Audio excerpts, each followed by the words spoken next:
നമസ്കാരം. Mark ഫെല്ലറും fatty സുധുവും ആ link സിറ്റിയിലെ മാർക്കറ്റിന്റെ ഭാഗത്തേക്ക് അങ്ങനെ നടന്നു വരികയാണ്.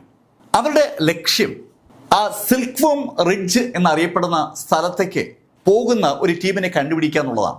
അവിടെ എത്തിയാൽ മാർക്കിന്റെ ശക്തി വർദ്ധിപ്പിക്കാനുള്ള എന്തെങ്കിലും ഒരു മാർഗം കിട്ടുമെന്നുള്ള ഒരു പ്രതീക്ഷ മാർക്കിനുണ്ട്.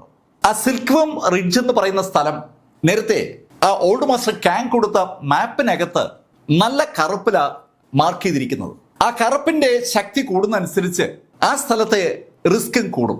റിസ്ക് കൂടുമ്പോൾ ബെനിഫിറ്റ് കൂടും. നേരത്തെ ഈ ലിങ്ക് സിറ്റിക്ക് അകത്തുള്ള ആ ശവക്കല്ലറകൾ സ്ഥിതി ചെയ്യുന്ന ഏരിയ എക്സ്പ്ലോർ ചെയ്തപ്പോഴും അതേ അനുഭവമാണ് ഉണ്ടായത്. അതുപോലെ തന്നെയാണ് ആ 9 ക്ലിഫ്സിന്റെ കേസിലും ആ മൈനിന്റെ കേസിലും ഒക്കെ. അവിടെയെല്ലാം അപകടം കൂടെയുണ്ട്. പക്ഷെ ആ അപകടത്തെ അതിജീവിച്ച മാർക്കിന് ഓരോ സ്ഥലത്തും തന്റെ കപ്പാസിറ്റി വർദ്ധിക്കുന്നത് മനസ്സിലാകുന്നുണ്ടായിരുന്നു. ഇപ്പൊ മാർക്ക് ഒരു പ്രതിസന്ധിയിലാണ്. മാർക്കിന്റെ ഡിവൈൻ സെൻസിന്റെ 90% ആ സ്ക്രിപ്റ്റിനകത്താണ്. ആ ഇൻവെസ്റ്റർ ഓഫ് ഗോഡ്സ് എന്ന് പറയുന്ന ആ പ്രത്യേക സ്ഥലം ഒരുപാട് സോളുകളെയും ഡിവൈൻ സെൻസുകളെയാണ് ശരിക്കും തടങ്കലാക്കിയിരിക്കുന്നത്. ആദ്യം 150ഓളം ഗോഡുകളെ തടങ്കലാക്കാനായി സൃഷ്ടിച്ചെടുത്ത ആ സംവിധാനം ഇപ്പോൾ കോടിക്കണക്കിന് ഡിവൈൻ സെൻസുകളും അതേപോലെ സോളുകളുമുള്ള ഒരു സ്ഥലമായി മാറിയിട്ടുണ്ട്. അവിടെ മാർക്ക് തികച്ചും അപ്രധാനിയായ ഒരു കഥാപാത്രമാണ്. അതുകൊണ്ടാണ് മാർക്കിന്റെ ആ ഡിവൈൻ സെൻസിന്റെ 10% ഉപയോഗിച്ച് മാർക്കിന് അവിടെ നിന്ന് രക്ഷപ്പെടാൻ പറ്റിയത്. മാർക്ക് രക്ഷപ്പെട്ടത് അതിന്റെ കൺട്രോളർക്ക് ആ ജെയിന്റിന് ഇതുവരെ മനസ്സിലായിട്ടില്ല. ആ ജെയിന്റ് ആ കാര്യം മനസ്സിലാക്കുന്നത് ഇവിടെ മാർക്കിന്റെ ശക്തി വർദ്ധിക്കുന്ന നിമിഷത്തിലാകും. അയാൾക്ക് ആ ഇൻവെസ്റ്റർ ഓഫ് ഗോഡ്സിനകത്തുള്ള ഏതൊരു സോളിന്റെയും ഏതൊരു ഡിവൈൻ സെൻസിന്റെയും മൂവ്മെന്റ്സ് ഒരു നിശ്ചിത പരിധിക്ക് മുകളിൽ എത്തുമ്പോൾ കൃത്യമായി അറിയാൻ കഴിയും. അയാൾ തന്നെയാണ് ആ പരിധി നിശ്ചയിച്ചിരിക്കുന്നത്. അതൊരു ത്രഷോൾഡാണ്. അയാൾ വെച്ചിരിക്കുന്ന ഒരു അടയാളമാണത്. അതിന് മുകളിലേക്ക് ശക്തി ആർക്കെങ്കിലും വർദ്ധിച്ചാൽ അത് ആ ജെയിന്റിന് അപകടമാണെന്ന് അറിയാവുന്നതുകൊണ്ട് ആ മേഖലയിലേക്ക് ആരെങ്കിലും കടക്കുമ്പോൾ അയാൾ പാഞ്ഞെത്തുകയും അവരെ വീണ്ടും പിടികൂടുകയും ചെയ്യും. ഈ കഥ ആ സ്മോക്കർ പറഞ്ഞ് മാർക്കിന് അറിയാം.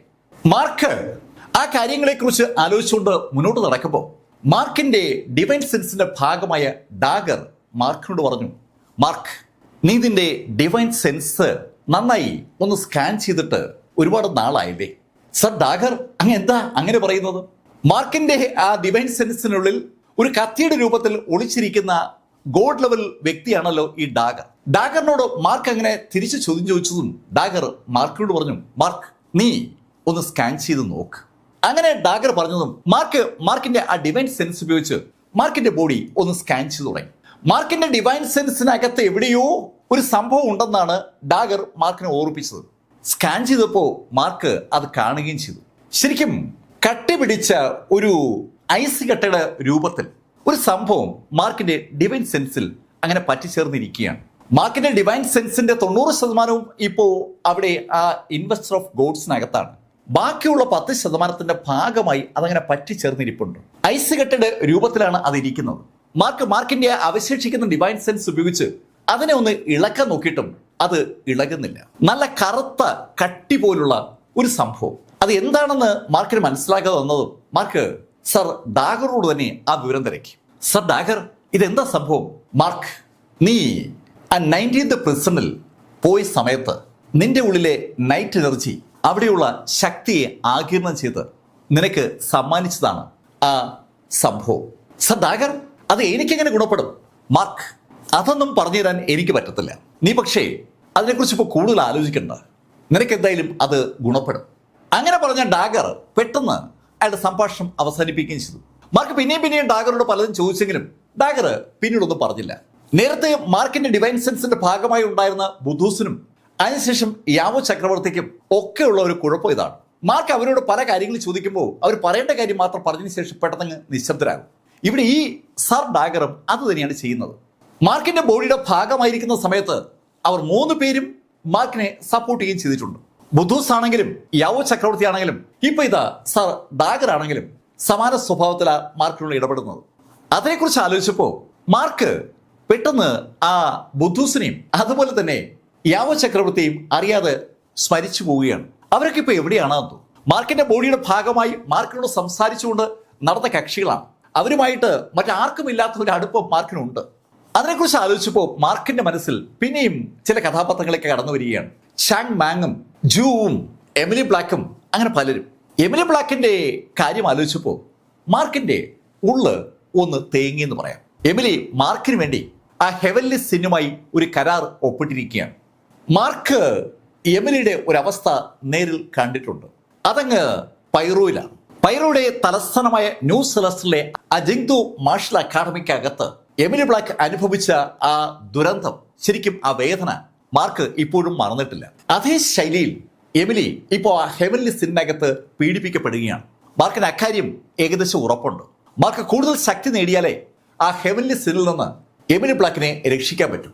അങ്ങനെയാണ് ശ്രീഹരി മാർക്കിനോട് പറഞ്ഞത്. ശ്രീഹരിയെ കുറിച്ച് മാർക്ക് ആലോചിക്കുന്ന ഈ സമയത്ത് ആ ഇൻവെസ്റ്റർ ഓഫ് ഗോഡ്സിനകത്ത് ശ്രീഹരി ഒരു കളി കളിക്കുകയാണ്. ശ്രീഹരി വളരെ കുറച്ച് ബോധമനസ്സ് മാത്രമാണ് ഇപ്പോൾ തിരിച്ചു പിടിച്ചെടുത്തിരിക്കുന്നത്. ബാക്കി ബോധമനസ്സ് ആ ഗോസ്റ്റ് വേൾഡിലാണ് ഉള്ളത്, ക്ഷിതിഗർഭയുടെ നിയന്ത്രണത്തിലുള്ള അതേ ലോകത്ത്. ഇൻവെസ്റ്റർ ഓഫ് ഗോഡ്സിനകത്തിരിക്കുന്ന ശ്രീഹരി പതുക്കെ പതുക്കെ അയാളുടെ ആ അവിടുത്തെ കപ്പാസിറ്റി ഉപയോഗിച്ചുകൊണ്ട് ആ ബോധമനസ്സിനെ ഗോസ്റ്റ് വേൾഡിൽ നിന്ന് ഇൻവെസ്റ്റർ ഓഫ് ഗോഡ്സിനകത്തേക്ക് വലിക്കാനുള്ള ഒരു ശ്രമം തുടങ്ങി. ഗോസ്റ്റ് വേൾഡിനകത്തേക്ക് നമ്മുടെ സോൾ എത്തിക്കഴിഞ്ഞാൽ ആ സോളുമായി ബന്ധപ്പെട്ട് ബോധമനസ്സ് അവിടെ സെക്യൂർഡാണ്. ചുറ്റും ഒരു ബൗണ്ടറി ഇത് സംരക്ഷിക്കാനായി എല്ലാ ഗോസ്റ്റ് വേൾഡുകളിലും ക്ഷിതിഗർഭ ഒരുക്കിയിട്ടുണ്ട്. അത് ആ ലോവർ ലെവലിലാണെങ്കിലും സെയിന്റ് ലെവലിലാണെങ്കിലും അതുപോലെ തന്നെയാണ്. സെയിന്റ് ലെവലിൽ ഈ കാര്യത്തിന് വേണ്ടി ഒരു സെയിന്റ് കിങ്ഡം തന്നെ ക്ഷിതിഗർഭയുടെ നിയന്ത്രണത്തിലുണ്ട്, ഒരു വലിയ രാജ്യം. അതേ ശൈലി തന്നെയാണ് നരകം എന്ന് വിളിക്കപ്പെടുന്ന ഒരു സ്ഥലം ലോവർ ലെവലിലെ ആളുകൾക്ക് വേണ്ടി യഥാർത്ഥത്തിൽ ക്ഷിതിഗർഭ റൺ ചെയ്യുന്നത്. ഈ ലോവർ ലെവലിലെ ആളുകൾ എന്ന് ഉദ്ദേശിക്കുന്നത് ഭൂമി ഉൾപ്പെടെയുള്ള സ്ഥലങ്ങളിലെ മനുഷ്യരും അതുപോലെ മോൺസ്റ്റേഴ്സും ഡീമനുകളും ഒക്കെയാണ്. അനവധി ഏലിയൻ റേസുകളും അതേ സ്ഥലത്തുണ്ട്. അവരുടെയൊക്കെ സോളുകളാവട്ടെ ഡിവൈൻ സെൻസുകളാവട്ടെ അത് ലോക്ക്ഡാണ്. ആ ലോക്ക് ചെയ്യപ്പെട്ടിരിക്കുന്ന സ്ഥലത്ത് നിന്ന് പെട്ടെന്ന് എന്തോ വലിച്ചെടുക്കും പോലെ ക്ഷിതിഗർഭയ്ക്ക് തോന്നി. ക്ഷിതിഗർഭ അമ്പരപ്പോടെ ആ വലിക്കപ്പെടുന്ന ഭാഗത്തേക്ക് നോക്കുമ്പോൾ അവിടെ നിന്ന് ഒരു സോളും അതുപോലെ ഡിവൈൻ സെൻസും അതിശക്തമായി വലിക്കുന്നത് അദ്ദേഹത്തിന്റെ ശ്രദ്ധയിൽപ്പെട്ടു. ക്ഷിതിഗർഭ പെട്ടെന്ന് ആക്റ്റീവായി ക്ഷിതിഗർഭ ആ വലിച്ചെടുക്കുന്ന സംവിധാനത്തെ തിരിച്ചു പിടിക്കാൻ നോക്കിയപ്പോൾ ക്ഷിതിഗർഭയെ അമ്പരപ്പിച്ചുകൊണ്ട് ഇൻവെസ്റ്റർ ഓഫ് ഗോഡ്സിന്റെ പ്രസൻസ് അയാൾ കാണുകയാണ്. ശരിക്കും ഗോഡ് ലെവൽ പവർ ആ ലോവർ ലെവൽ നരകത്തിലേക്ക് ഇരച്ചു കയറി ആ ആത്മാവിനെയും അതുപോലെ ആ ഡിവൈൻ സെൻസിനെയും ഒറ്റ വലിക്ക് പുറത്തേക്ക് എടുക്കുകയായിരുന്നു. അങ്ങനെ പുറത്തേക്ക് എടുക്കുമ്പോൾ ക്ഷിതിഗർഭ സെയിന്റ് വേൾഡിലെ അയാളുടെ സെയിന്റ് കിങ്ഡത്തിലാണ് ഉള്ളത്. അയാളുടെ ഒരു അവതാരമാണ് യഥാർത്ഥത്തിൽ ആ നരകത്തിന്റെ നിയന്ത്രണം കൈകാര്യം ചെയ്യുന്നത്. ആ അവതാരത്തിന് എന്തെങ്കിലും ചെയ്യാൻ കഴിയുമ്പോ അല്ലെങ്കിൽ ആ അവതാരത്തിന് തൊടാൻ കഴിയുന്നതിനേക്കാൾ ശക്തി ആ ഇൻവെസ്റ്റർ ഓഫ് ഗോഡ്സിന്റെ രൂപത്തിന് ഉണ്ടായിരുന്നത് കൊണ്ടാവാം, അല്ലെങ്കിൽ ആ പവറിന് ഉണ്ടായിരുന്നത് കൊണ്ടാവാം ക്ഷിതിഗർഭ ഓടിയെത്തുമ്പോഴേക്കും ശ്രീഹരിയുടെ ആ ആത്മാവും ഡിവൈൻ സെൻസും പെട്ടെന്ന് ആ സ്ഥലത്ത് നിന്ന് വലിച്ചെടുക്കപ്പെട്ടു. അതിവേഗതയിലാണ് ഈ സംഭവം നടക്കുന്നത്. ക്ഷിതിഗർഭയുടെ ഈ അവതാര രൂപവും അതുപോലെ സെയിന്റ് വേൾഡിലെ ക്ഷിതിഗർഭയും ഒരേ സമയത്ത് വിവരം അറിഞ്ഞു. രണ്ടുപേർക്കും എന്തെങ്കിലും ചെയ്യാൻ പറ്റുന്നതിന് മുമ്പ് ആ സോൾ ഡിവൈൻ സെൻസിനൊപ്പം ഇൻവെസ്റ്റർ ഓഫ് ഗോഡ്സിനകത്തേക്ക് പാഞ്ഞു കയറിയിരുന്നു. പക്ഷെ ഇൻവെസ്റ്റർ ഓഫ് ഗോഡ്സിന്റെ അകത്തേക്ക് പാഞ്ഞു കയറാൻ ശ്രമിക്കുമ്പോഴാണ് ഹെവൻലി സിന്നിന്റെ ഭാഗമായി മാറിക്കഴിഞ്ഞിരുന്ന ശ്രീഹരിയെ തിരിച്ചു പിടിക്കാനായി ഹെവൻലി സിൻ ഒരു ശ്രമം നടത്തിയത്. ഹെവൻലി സിന്നും ഇതുപോലുള്ള ഒരു സിസ്റ്റമാണ്. ആ ഹെവൻലി സിന്നിനകത്ത് ഒരുപാട് ആളുകൾ തളയ്ക്കപ്പെട്ടിട്ടുണ്ട്. അതിശക്തരായ ആളുകളെ തളച്ചിരിക്കുന്ന ആ ഹെവൻലി സിൻ അതിനകത്തുനിന്ന് ഒരാള് വലിക്കപ്പെടുന്നത് കണ്ടതും പെട്ടെന്നാണ് ആ ഹെവൻലി സിൻ ആ കാര്യം തിരിച്ചറിയുന്നത്.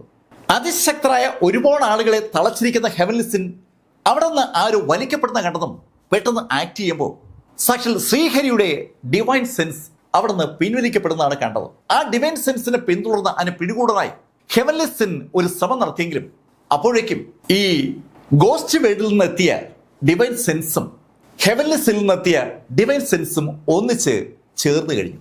ഈ രണ്ട് ഡിവൈൻ സെൻസും ഇനി ഇൻവെസ്റ്റർ ഓഫ് ഗോഡ്സിനകത്തുള്ള ബാലൻസ് ഡിവൈൻ സെൻസും ചെല്ലുമ്പോൾ ശ്രീഹരിയുടെ ഒറിജിനൽ ഡിവൈൻ സെൻസ് ആവും. ശരിക്കും ശ്രീഹരിയുടെ ഡിവൈൻ സെൻസ് 3 സ്ഥലത്തായി വിഭജിക്കപ്പെട്ടിരിക്കുകയാണ്. ഗോസ്റ്റ് വേൾഡിൽ നിന്നുള്ള ഡിവൈൻ സെൻസിനൊപ്പം ശ്രീഹരിയുടെ സോളും കൂടിയുണ്ട്. ഇതെല്ലാം കൂടി അതിവേഗം ആ ഇൻവെസ്റ്റർ ഗോഡ്സിനകത്തേക്ക് പായുമ്പോൾ ഹെവൻലി സിൻ അത് തിരിച്ചു പിടിക്കാൻ ഒരു ശ്രമം നടത്തിയെങ്കിലും ഹെവൻലി സിന്നിന് എന്തെങ്കിലും ചെയ്യാൻ കഴിയുമ്പോൾ ഇൻവെസ്റ്റർ ഓഫ് ഗോഡ്സിനകത്ത് ശ്രീഹരി മടങ്ങി എത്തിക്കഴിഞ്ഞു. ശ്രീഹരിയുടെ ബോഡിയിലേക്ക് വൻതോതിൽ ഊർജം ഇരച്ചു കയറുന്നത് ശ്രീഹരിയുടെ സമീപത്ത് നിൽക്കായിരുന്ന സ്മോക്കർ കാണുകയും ചെയ്തു. അയാൾക്ക് അങ്ങോട്ട് വിശ്വസിക്കാൻ പറ്റുന്നില്ല. ശ്രീഹരി പുറത്തുപോയി അയാളുടെ യഥാർത്ഥ ഡിവൈൻ സെൻസിനെയും സോളിനെയും അങ്ങനെ തിരിച്ചു പിടിച്ചുകൊണ്ടുവരുമെന്ന് സ്മോക്കർ എങ്ങനെയാ വിശ്വസിക്കുക? അങ്ങനെ ചെയ്യുന്ന ആളുകളെ ഇതിനു മുമ്പ് സ്മോക്കർ അങ്ങനെ കണ്ടിട്ടുമില്ല. അല്ലെ, അടുത്ത കാലത്താണ് മാർക്ക് ഒരു ചെറിയ അംശം ഡിവൈൻ സെൻസുമായി പുറത്തു പോകുന്നത് കണ്ടത്. പക്ഷെ ആവശ്യമുള്ള സമയത്തൊക്കെ മാർക്ക് തിരിച്ചെത്തുകയും ചെയ്യും. ആ ജെയിന്റിന് എന്തെങ്കിലും സംശയം തോന്നുന്നു എന്ന് സ്മോക്കർക്ക് തോന്നുമ്പോൾ സ്മോക്കർ ആ നിമിഷം മാർക്കിന് ഒരു മെസ്സേജ് കൺവേ ചെയ്യും. അങ്ങനെ കൺവേ ചെയ്യാൻ പറ്റുന്നതിന്റെ കാരണം മാർക്കിന്റെ ഉള്ളിൽ ആ ഇൻവെസ്റ്റർ ഓഫ് ഗോഡ്സ് ഇപ്പോൾ ഉള്ളത് കൊണ്ടാണ്. മാർക്കിന്റെ ഉള്ളിൽ ആ ഇൻവെസ്റ്റർ ഓഫ് ഗോഡ്സിന്റെ 4 ഭാഗങ്ങളിൽ ഒരു ഭാഗമുണ്ട്. അത് മാർക്കിന്റെ ബോഡിയുമായി കണക്റ്റഡ് ആണ്. ശരിക്കും ആ ഇൻവെസ്റ്റർ ഓഫ് ഗോഡ്സ് ഉപയോഗിച്ചാണ് ശ്രീഹരി പോലും യഥാർത്ഥ ഇൻവെസ്റ്റർ ഓഫ് ഗോഡ്സിനകത്ത് എത്തിയിരിക്കുന്നത്.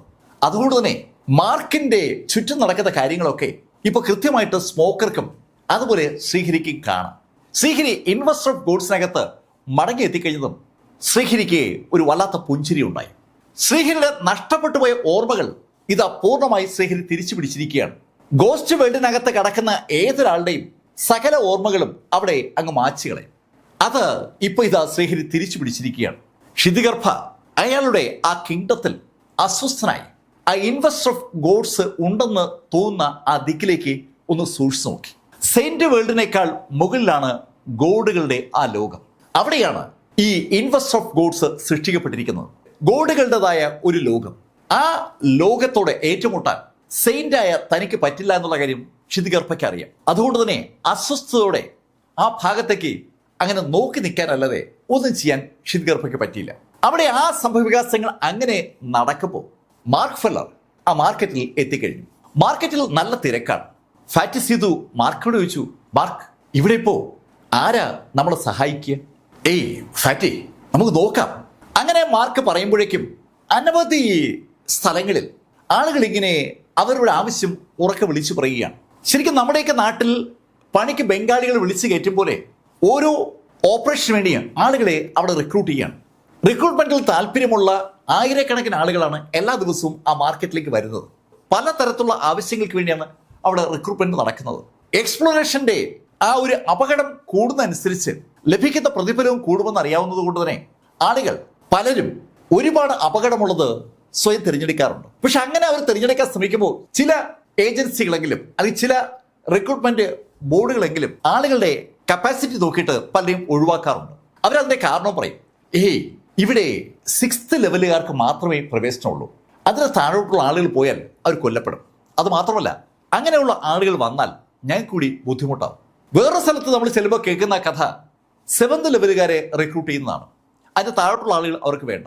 അങ്ങനെ നോക്കുമ്പോഴാണ് 9th ലെവലിൽ താഴെയുള്ള ആരും വേണ്ട എന്ന് പറയുന്ന ഒരു സ്ഥലം മാർക്ക് കണ്ടത്.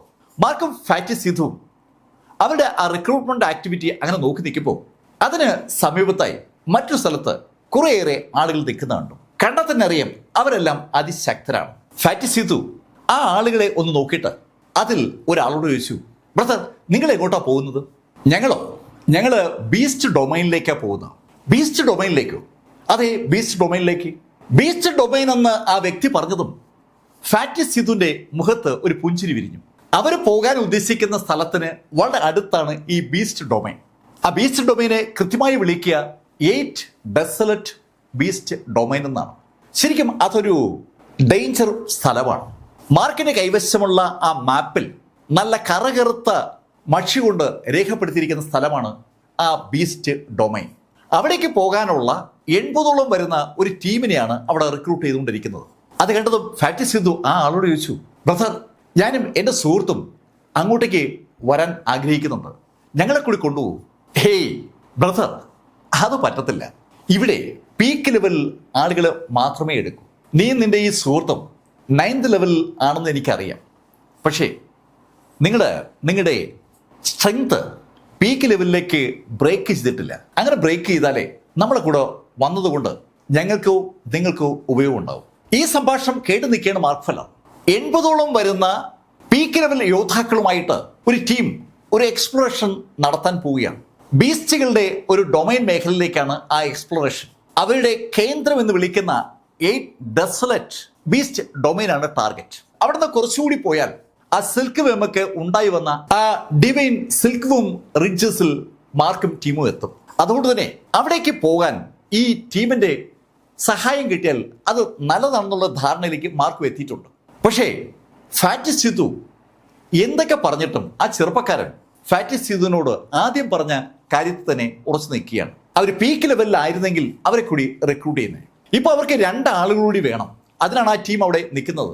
78 ആളുകൾ റിക്രൂട്ട് ചെയ്യപ്പെട്ട് കഴിഞ്ഞു. 80 ആണ് അവരുടെ ടാർഗറ്റ്. മാർക്കും ഫാറ്റി സിധുവും കൂടി ചേരുമ്പോൾ 80 ആവും. പക്ഷേ 2 പേരും ഈ പറഞ്ഞ പീക്ക് ലെവലിലേക്ക് എത്താത്തവരായതുകൊണ്ട് അവരെ കൊണ്ടുപോകാൻ പറ്റില്ല എന്ന് ആ വ്യക്തി തീർത്തു പറഞ്ഞു. ഫാറ്റി സിധു നടന്ന് മാർക്കിനടുത്ത് വന്ന് കാര്യം പറഞ്ഞു. ഹേയ്, അവരുടെ സ്റ്റാൻഡ് അതാണെങ്കിൽ നമുക്ക് എന്ത് ചെയ്യാൻ പറ്റും? വിഷമത്തോട് തന്നോട് കാര്യം പറഞ്ഞ ഫാറ്റി സിധുവിനോട് അങ്ങനെ സംസാരിക്കാനല്ലേ മാർക്കിന് പറ്റും. മാർക്കും പക്ഷേ അതൊരു ഓപ്പർച്യൂണിറ്റി ആയി കാണുകയാണ്. ഫാറ്റി സിധു അല്പനേരം മാർക്കിനടുത്ത് അങ്ങനെ നിന്നിട്ട് വീണ്ടും ആ ടീമിന്റെ അടുത്തേക്ക് ചെന്നു. ആ പഴയ വ്യക്തിയോട് തന്നെ ഫാറ്റി സിധു വീണ്ടും അവരെ കൂടി കൊണ്ടുപോകണമെന്ന് പറഞ്ഞു. അപ്പോഴും ചിരിച്ചുകൊണ്ട് ചെറുപ്പക്കാരൻ പറഞ്ഞു, ഹേയ് ബ്രദർ, ഞാൻ പറഞ്ഞല്ലോ നിങ്ങളെ കൊണ്ടുപോകാൻ ഞങ്ങൾക്ക് താല്പര്യം ഇല്ലാത്തത് കൊണ്ടല്ല കൊണ്ടുപോകാത്തത്. നിങ്ങൾ ഞങ്ങളോടൊപ്പം വന്നാൽ സംഭവിക്കുന്നത് ഒരു അപകടമാണ്. നിങ്ങൾക്കും അപകടം ഉണ്ടാവും, ഞങ്ങൾക്കും അപകടം ഉണ്ടാവും. ശക്തർക്ക് മാത്രമേ ഈ യാത്രയിൽ എന്തെങ്കിലും പ്രസക്തിയുള്ളൂ. ആ ചെറുപ്പക്കാരൻ അങ്ങനെ ചിരിച്ചുകൊണ്ട് വീണ്ടും അത് പറഞ്ഞിട്ട് അയാളുടെ ബാക്കി ആക്ടിവിറ്റീസിൽ വ്യാപൃതനാണ്. അവരെല്ലാവരും ആരെങ്കിലും വരുമെന്നുള്ള പ്രതീക്ഷയിൽ നിൽക്കുന്നത്. 2 പേരെ കൂടെ കിട്ടിയാൽ ആ ടീമിന് യാത്ര തുടരാം. ഫാറ്റി വീണ്ടും നടന്ന് മാർക്കിന്റെ അടുത്തേക്ക് വന്ന് കഥയൊക്കെ പറഞ്ഞു. കുറച്ചു നേരം മാർക്കുമായി അങ്ങനെ സംസാരിച്ചിട്ട് വീണ്ടും ഫാറ്റി ആ ടീമിന്റെ അടുത്തേക്ക് നടക്കുകയാണ്. ഫാറ്റി ഒരു കാര്യം തീരുമാനിച്ചുറച്ചാൽ അത് എങ്ങനെയും നേടാൻ ശ്രമിക്കും. ഈ പ്രാവശ്യം അവിടെ എത്തിയ ഫാറ്റി ആ ചെറുപ്പക്കാരനോട് പറഞ്ഞു, സുഹൃത്തെ, ഞങ്ങൾ 2 പേരെയും കൊണ്ടുപോവുകയാണെങ്കിൽ ഞാൻ നിങ്ങൾക്ക് ചില ഗിഫ്റ്റുകൾ തരാം. അങ്ങനെ പറഞ്ഞിട്ട് ഫാറ്റി സിധു അവന്റെ 2 കൈയും ആ ആളിന് നേരെ കാണിക്കുമ്പോൾ അവന്റെ കൈക്കകത്ത് അനവധി മാന്ത്രിക ആർട്ടിഫാക്റ്റുകളുണ്ട്. സിധു കുടുംബം പൂർണ്ണമായും ഈ പ്രപഞ്ചത്തിൽ നിന്ന് തുടച്ചു മാറ്റപ്പെട്ടെങ്കിലും അതിന്റെ അവശേഷിക്കുന്ന കണ്ണിയായ ആ യങ് മാസ്റ്റർ ഫാറ്റി സിധുവിന്റെ കയ്യിൽ ഇഷ്ടംപോലെ ആർട്ടിഫാക്റ്റുകൾ അപ്പോഴും ഉണ്ടെന്ന് അവന്റെ ആ 2 കൈയും വിളിച്ചു പറയുകയാണ്. ആ കൊട്ടാരത്തിൽ നിന്ന് ശേഖരിക്കാൻ കഴിയുന്ന ഒട്ടുമുക്കാൽ ആർട്ടിഫാക്റ്റുകൾ ശേഖരിച്ചുകൊണ്ടാണ് അവൻ മാർക്കിനെയും മെങ്ങിനെയും ആര്യനെയും ചാങ്മാങ്ങിനെയും കൊണ്ട് അവിടുന്ന് രക്ഷപ്പെട്ടത്. ഫാറ്റി സിധു 2 കൈയിലായി ആ ആർട്ടിഫാക്റ്റുകൾ അങ്ങനെ നീട്ടിക്കാണിച്ചപ്പോൾ ആ ചെറുപ്പക്കാരൻ ഫാറ്റി സിധുവിനോട് പറഞ്ഞു, ഹേ ബ്രദർ, ഇതൊക്കെ വിലപിടിപ്പുള്ള അമൂല്യങ്ങളായ ആർട്ടിഫാക്റ്റുകളാണ്. നിങ്ങളുടെ ഉദ്ദേശം എനിക്ക് മനസ്സിലായി. പക്ഷേ സുഹൃത്തെ, ഞാൻ പറഞ്ഞല്ലോ ഞങ്ങളുടെ സ്റ്റാൻഡിൽ വെള്ളം ചേർക്കാൻ ഞങ്ങൾക്ക് പറ്റില്ല. അങ്ങനെ പറഞ്ഞിട്ട് അയാൾ വീണ്ടും തിരിഞ്ഞു നടന്നതും ഫാറ്റി അങ്ങനെ വിഷമിച്ച് നിൽക്കുകയാണ്. ആ സമയത്താണ് തികച്ചും അപ്രതീക്ഷിതമായി ഒരാള് ഫാറ്റിയെ ആഞ്ഞൊന്ന് ഇടിച്ചത്. അയാൾ ഫാറ്റിയെ ഇടിക്കുമെന്ന് ഫാറ്റി തീരെ കരുതിയിരുന്നില്ല. അതുകൊണ്ട് തന്നെ ഇടിയേറ്റ ഫാറ്റി അങ്ങ് തെറിച്ചെങ്കിലും ഫാറ്റി 2 കാലിൽ തന്നെ തറയിൽ ഒന്ന് വീഴുകയും ചെയ്തു. കാല് കുത്തി തന്നെ ഫാറ്റി നിന്നു. ഫാറ്റിയുടെ മുഖത്ത് ദേഷ്യം ഇരച്ചു കയറുകയാണ്. അവനെ ഇടിച്ചത് ശരിക്കൊരു സന്യാസിയാണ്.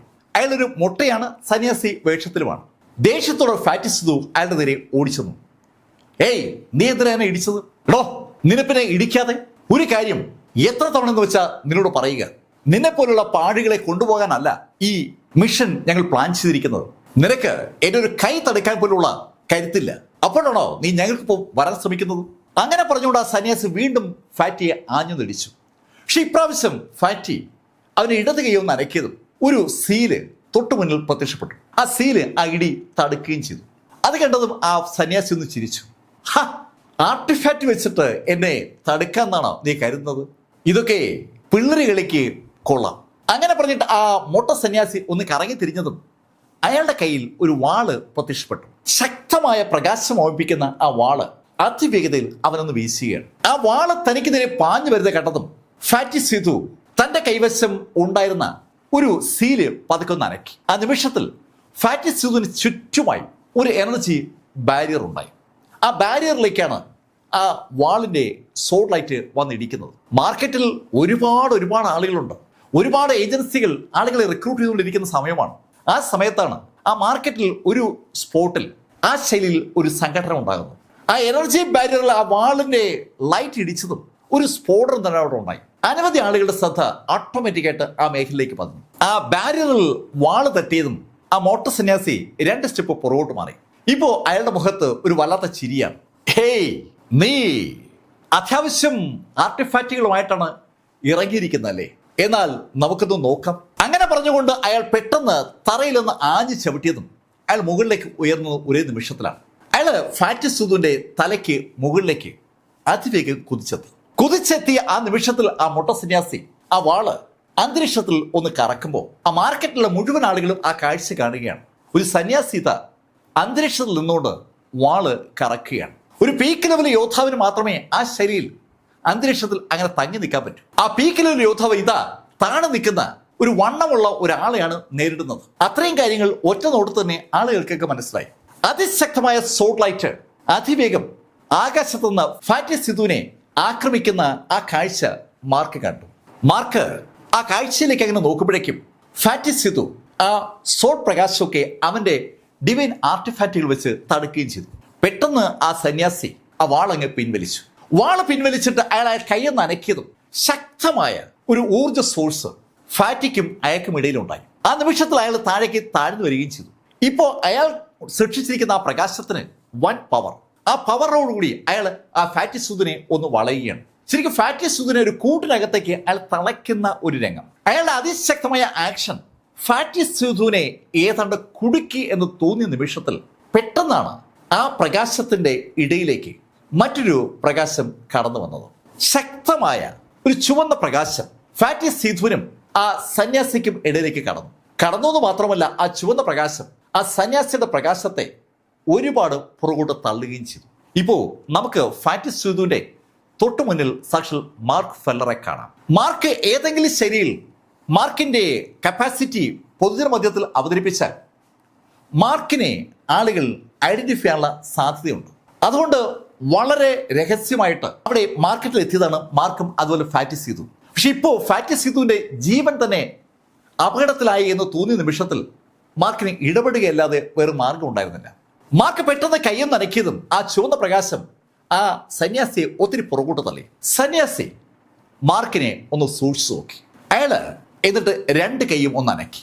അയാൾ രണ്ട് കൈയും രണ്ട് വശത്തേക്ക് അനക്കുമ്പോൾ ആ കൈകൾക്കിടയിലായി ഒരു വലിയ തടിക്കഷ്ണം പോലെ പ്രകാശം വന്ന് നിൽക്കുകയാണ്. ശരിക്കും ഒരു വലിയ പ്രകാശത്തെ അയാൾ രണ്ട് കൈ കൊണ്ട് അമർത്തി പിടിച്ചിരിക്കുന്നു എന്ന് കാണുന്നവർക്ക് തോന്നും. അയാളെ പ്രകാശത്തെ പതുക്കെ ഒന്ന് അടുപ്പിക്കുകയാണ്. അങ്ങനെ അടുപ്പിച്ചു വരുമ്പോൾ ഒരു ചക്രത്തിന്റെ രൂപത്തിലേക്ക് ആ പ്രകാശം മാറി തുടങ്ങി. അതിശക്തമായ ഒരു സുദർശന ചക്രം പോലെ ഇപ്പോൾ ഒരു ചക്രം അയാളുടെ ഇരു കൈകൾക്കിടയിൽ രൂപം കൊണ്ടിട്ടുണ്ട്. ആ സന്യാസി ആ ചക്രം അയാളുടെ കയ്യിലേക്ക് ഇങ്ങനെ ചേർത്തെടുക്കുമ്പോൾ ഒരു വലയം ആ ചക്രത്തിന് ചുറ്റുമുണ്ട്. ആ വലയം കറങ്ങിക്കൊണ്ടിരിക്കുകയാണ്. ശരിക്കും സുദർശന ചക്രം കറങ്ങും പോലെ ആ ചക്രം അയാളുടെ കയ്യിൽ ഇങ്ങനെ അതിവേഗം കറങ്ങുകയാണ്. ആ ചക്രത്തെ പെട്ടെന്ന് അയാളൊന്ന് ഉയർത്തിയതും സുദർശന ചക്രം വിരൽ പിടിക്കുന്ന പോലെ അയാള് വിരൽ ആ ചക്രം പിടിച്ചു. ജ്വലിക്കുന്ന ആ ചക്രം വൻ പ്രഷറാണ് ആ ചക്രത്തിന് ചുറ്റും സൃഷ്ടിക്കുന്നത്.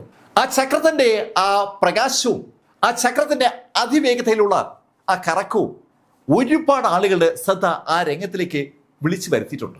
അയാൾ ആ ചക്രം പെട്ടെന്ന് മാർക്ക് ഫെല്ലർക്ക് നേരെ ഒന്ന് കറക്കി.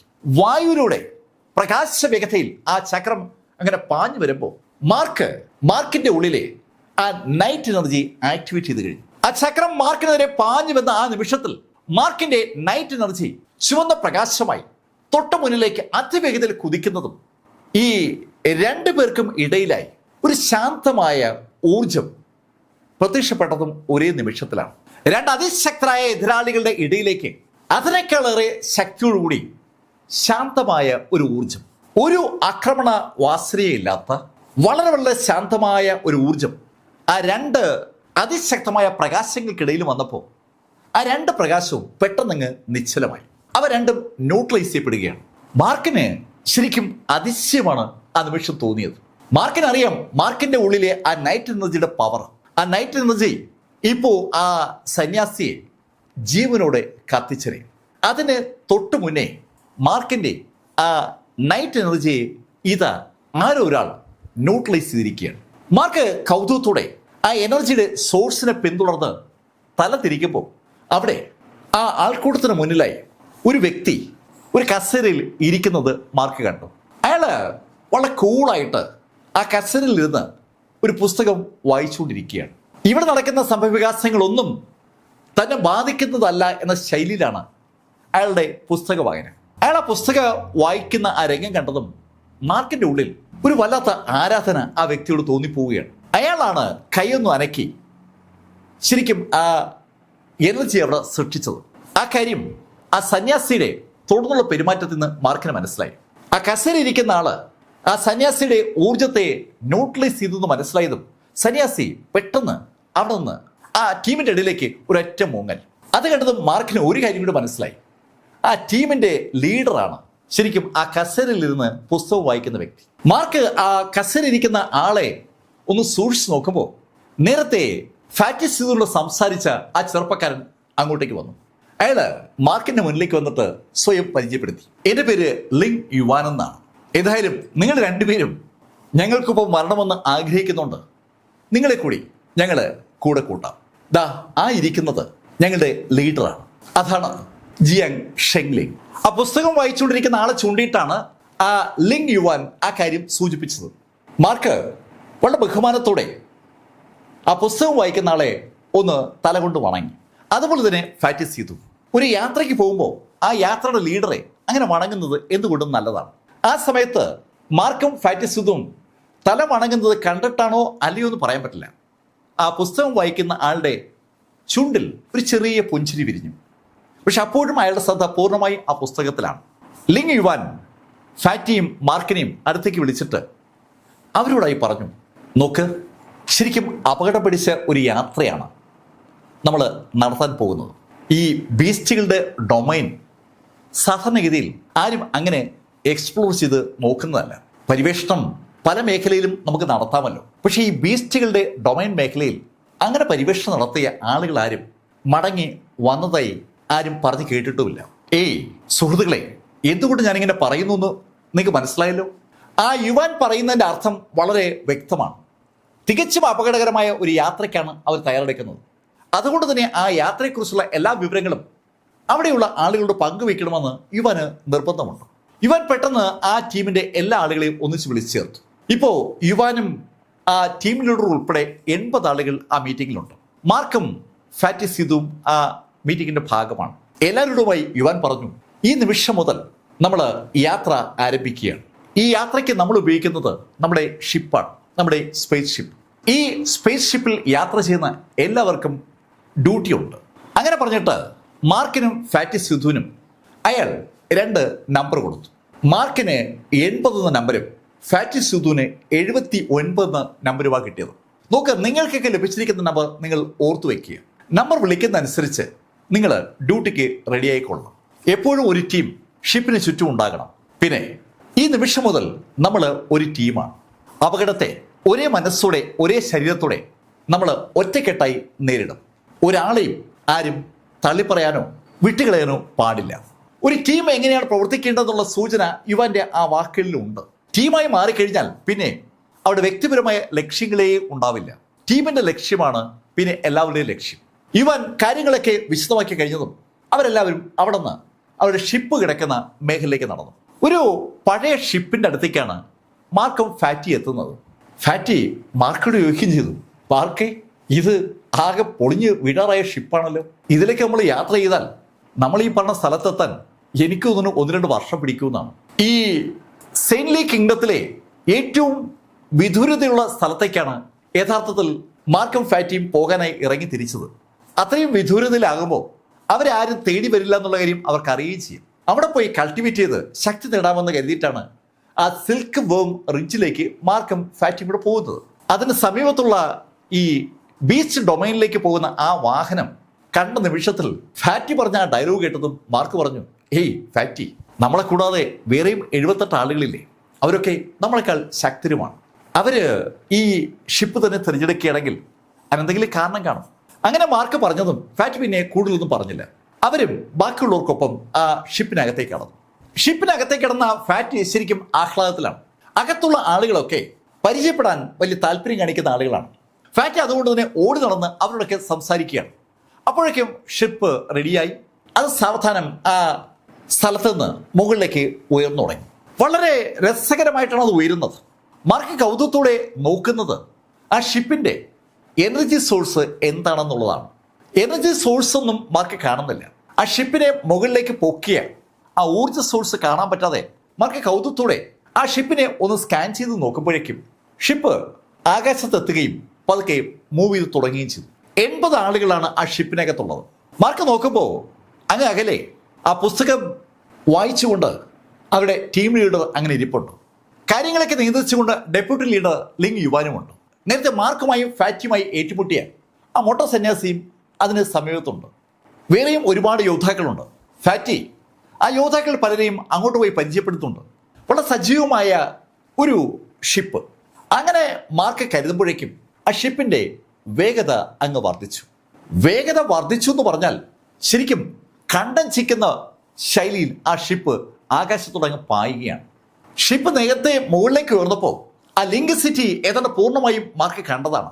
ഇപ്പൊ ഇതാ ആ ഷിപ്പ് അതിവേഗതയിൽ ആ അന്തരീക്ഷത്തിലൂടെ അങ്ങ് പാഞ്ഞു പോവുകയാണ്. ചുറ്റുമുള്ളതൊന്നും കാണാൻ പറ്റാത്ത ശൈലിയിൽ ആ വാഹനം വേഗത്തിൽ പായുന്ന കണ്ടതും ഫാറ്റി മാർക്കിന്റെ അടുത്തേക്ക് വന്നു. ആ വാഹനത്തിന് ഒരു കുലുക്കവുമില്ല. ഫാറ്റി മാർക്കിനോട് പറഞ്ഞു, മാർക്ക്, നേരത്തെ ഞാൻ പറഞ്ഞത് ശരിക്കും അബദ്ധമായി പോയെന്ന് ഇപ്പോഴാണ് എനിക്ക് തോന്നുന്നത്. ഈ ഷിപ്പ് ഒരു ഒന്നൊന്നര സംഭവമാണ്. മാർക്ക്, ഇപ്പോഴാണ് എനിക്ക് മനസ്സിലായത്. ഇത് പണ്ട് ഞങ്ങളുടെ സീതു കുടുംബം വിലക്കെടുക്കാൻ ശ്രമിച്ച അതേ ഷിപ്പ് തന്നെയാണ്. സീതു കുടുംബം എല്ലാ റിസോഴ്സസും കിട്ടുന്ന സ്ഥലത്തു നിന്നൊക്കെ വാങ്ങിച്ചു കൂട്ടുന്ന ആളുകളാണല്ലോ. ഈ ഷിപ്പും അവരുടെ കണ്ണിൽപ്പെട്ടതാണ്. പക്ഷെ അവർക്ക് കിട്ടിയില്ല. വേറെ സാധനങ്ങൾ വാങ്ങുന്ന തിരക്കിലായതുകൊണ്ട് ഈ ഷിപ്പ് പിന്നീട് അവരുടെ മനസ്സിൽ നിന്ന് മാറിപ്പോയതാണ്. ആ കാര്യങ്ങളൊക്കെ സീതു മാർക്കിനോട് പങ്കുവയ്ക്കുമ്പോൾ ആ സ്പേസ് ഷിപ്പ് സങ്കല്പിക്കാനാവാത്ത വേഗതയിൽ ആ വായുവിലൂടെ അങ്ങനെ പാഞ്ഞങ്ങനെ പോവുകയാണ്.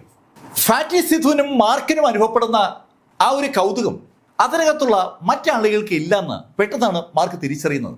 അവരെ ഇത്തരം യാത്രകൾ ചെയ്ത് പരിചയമുള്ളവരാണെന്ന് അവരുടെ മുഖഭാവം വിളിച്ചു പറയുകയാണ്.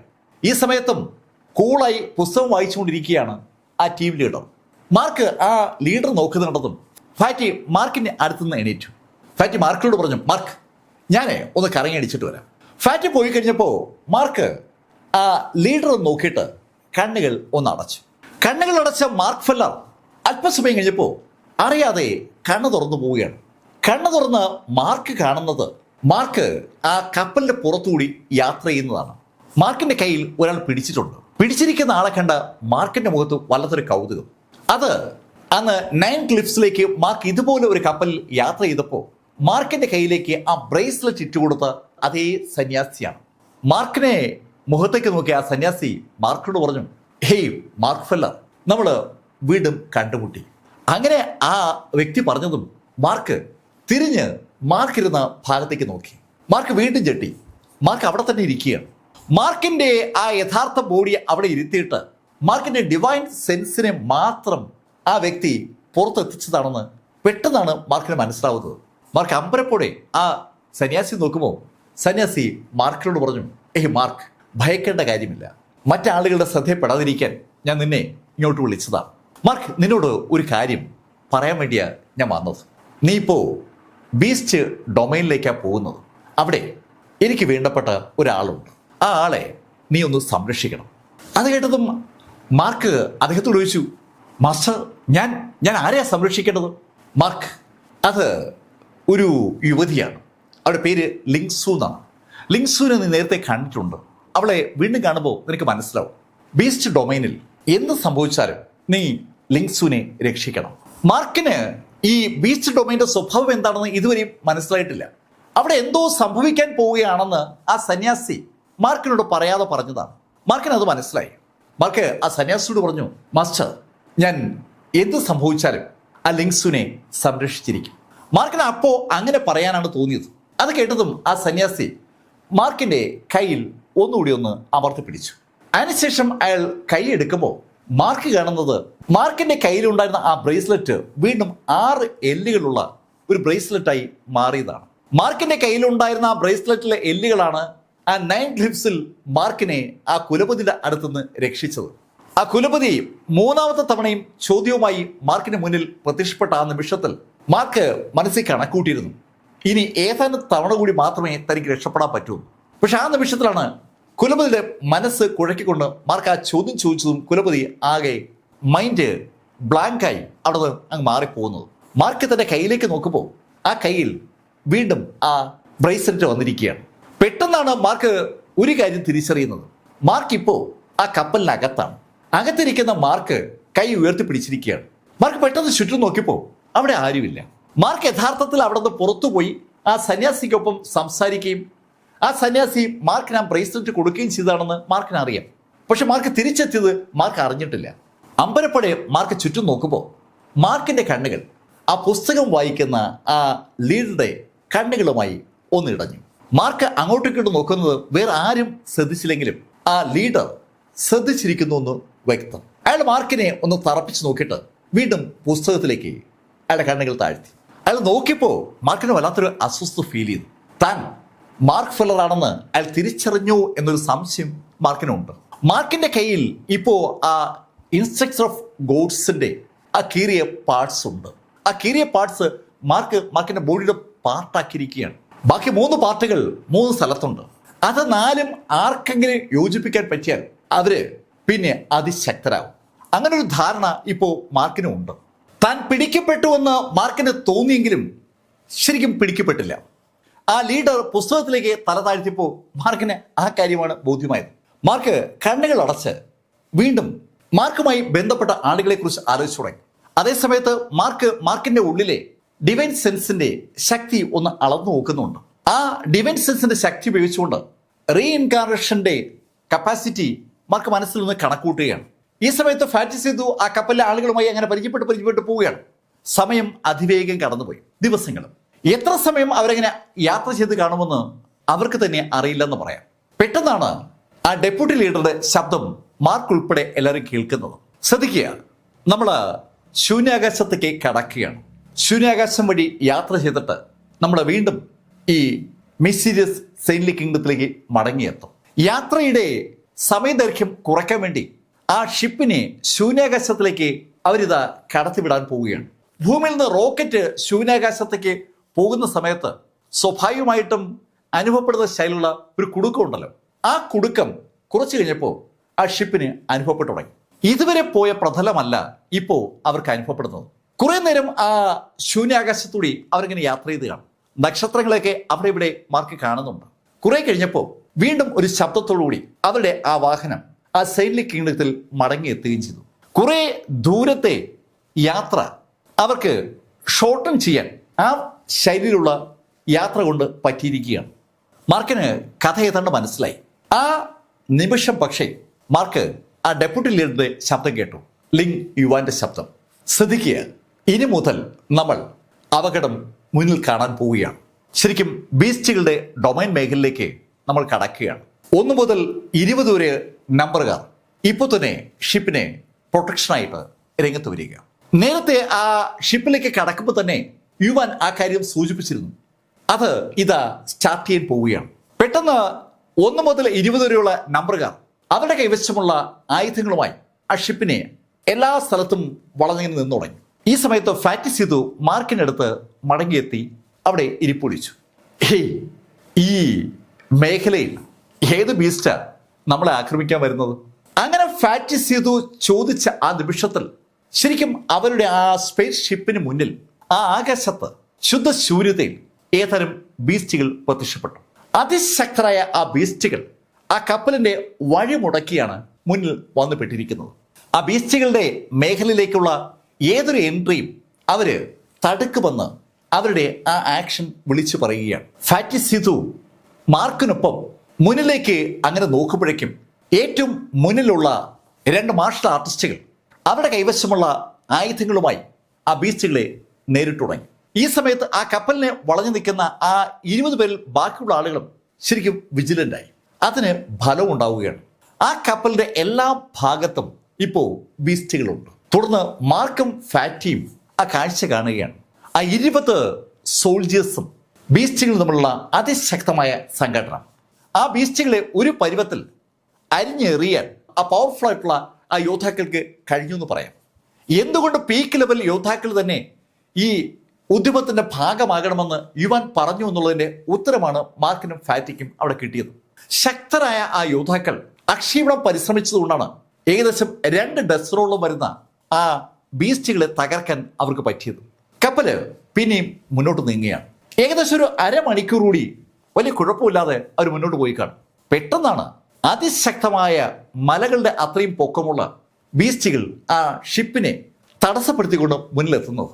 അവർ ഏത് ടൈപ്പ് ബീസ്റ്റാണെന്ന് ചോദിച്ചാൽ തിരിച്ചറിയാൻ കഴിയാത്ത ശൈലിയിലുള്ള രൂപങ്ങളൊക്കെയാണ് പലർക്കും ഉള്ളത്.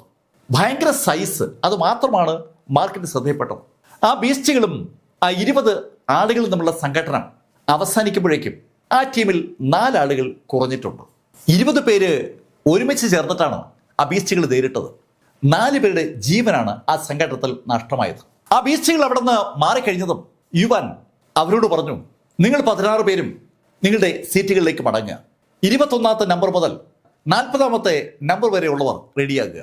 ഉടൻ 2ാമത്തെ ബാച്ച് രംഗത്തെത്തി.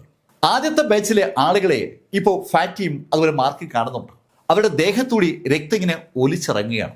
ഗുരുതരമായി പരിക്കേറ്റ ആളുകൾ മുതൽ സാരമായ പരിക്കേറ്റ ആളുകൾ വരെയുണ്ട്.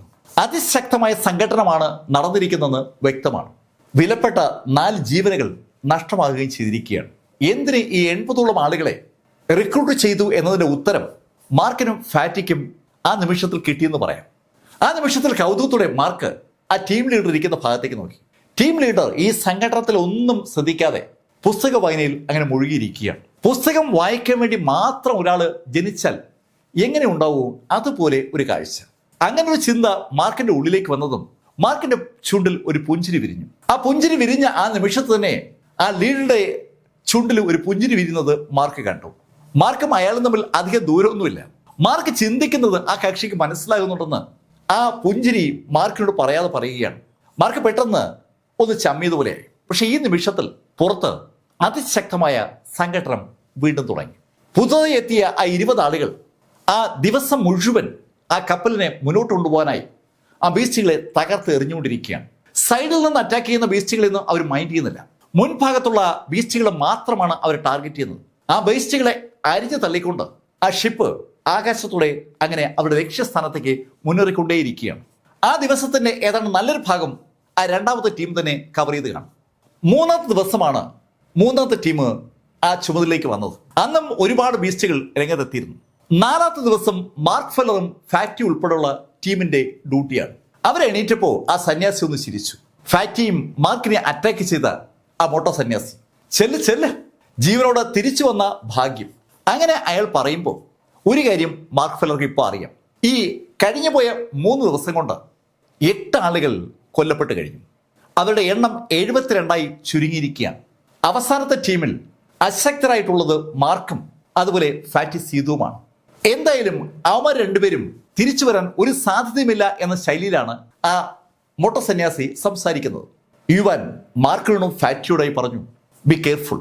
അവർ 2 പേരും പീക്ക് ലെവലിൽ വന്നിട്ടില്ലാത്ത ആളുകളാണ്. അതുകൊണ്ടാണ് യുവാൻ അവരെ ഒന്ന് ഓർപ്പിച്ചത്. യുവാനോട് നന്ദി പറഞ്ഞിട്ട് ഫാറ്റിയും സീതുവും അവരുടെ പൊസിഷനിലേക്ക് നീങ്ങി. അവർ പൊസിഷനിലേക്ക് നീങ്ങി ഏതാനും മിനിറ്റുകൾ കഴിഞ്ഞപ്പോൾ തന്നെ അവർക്ക് നേരെ അറ്റാക്ക് ഉണ്ടായി.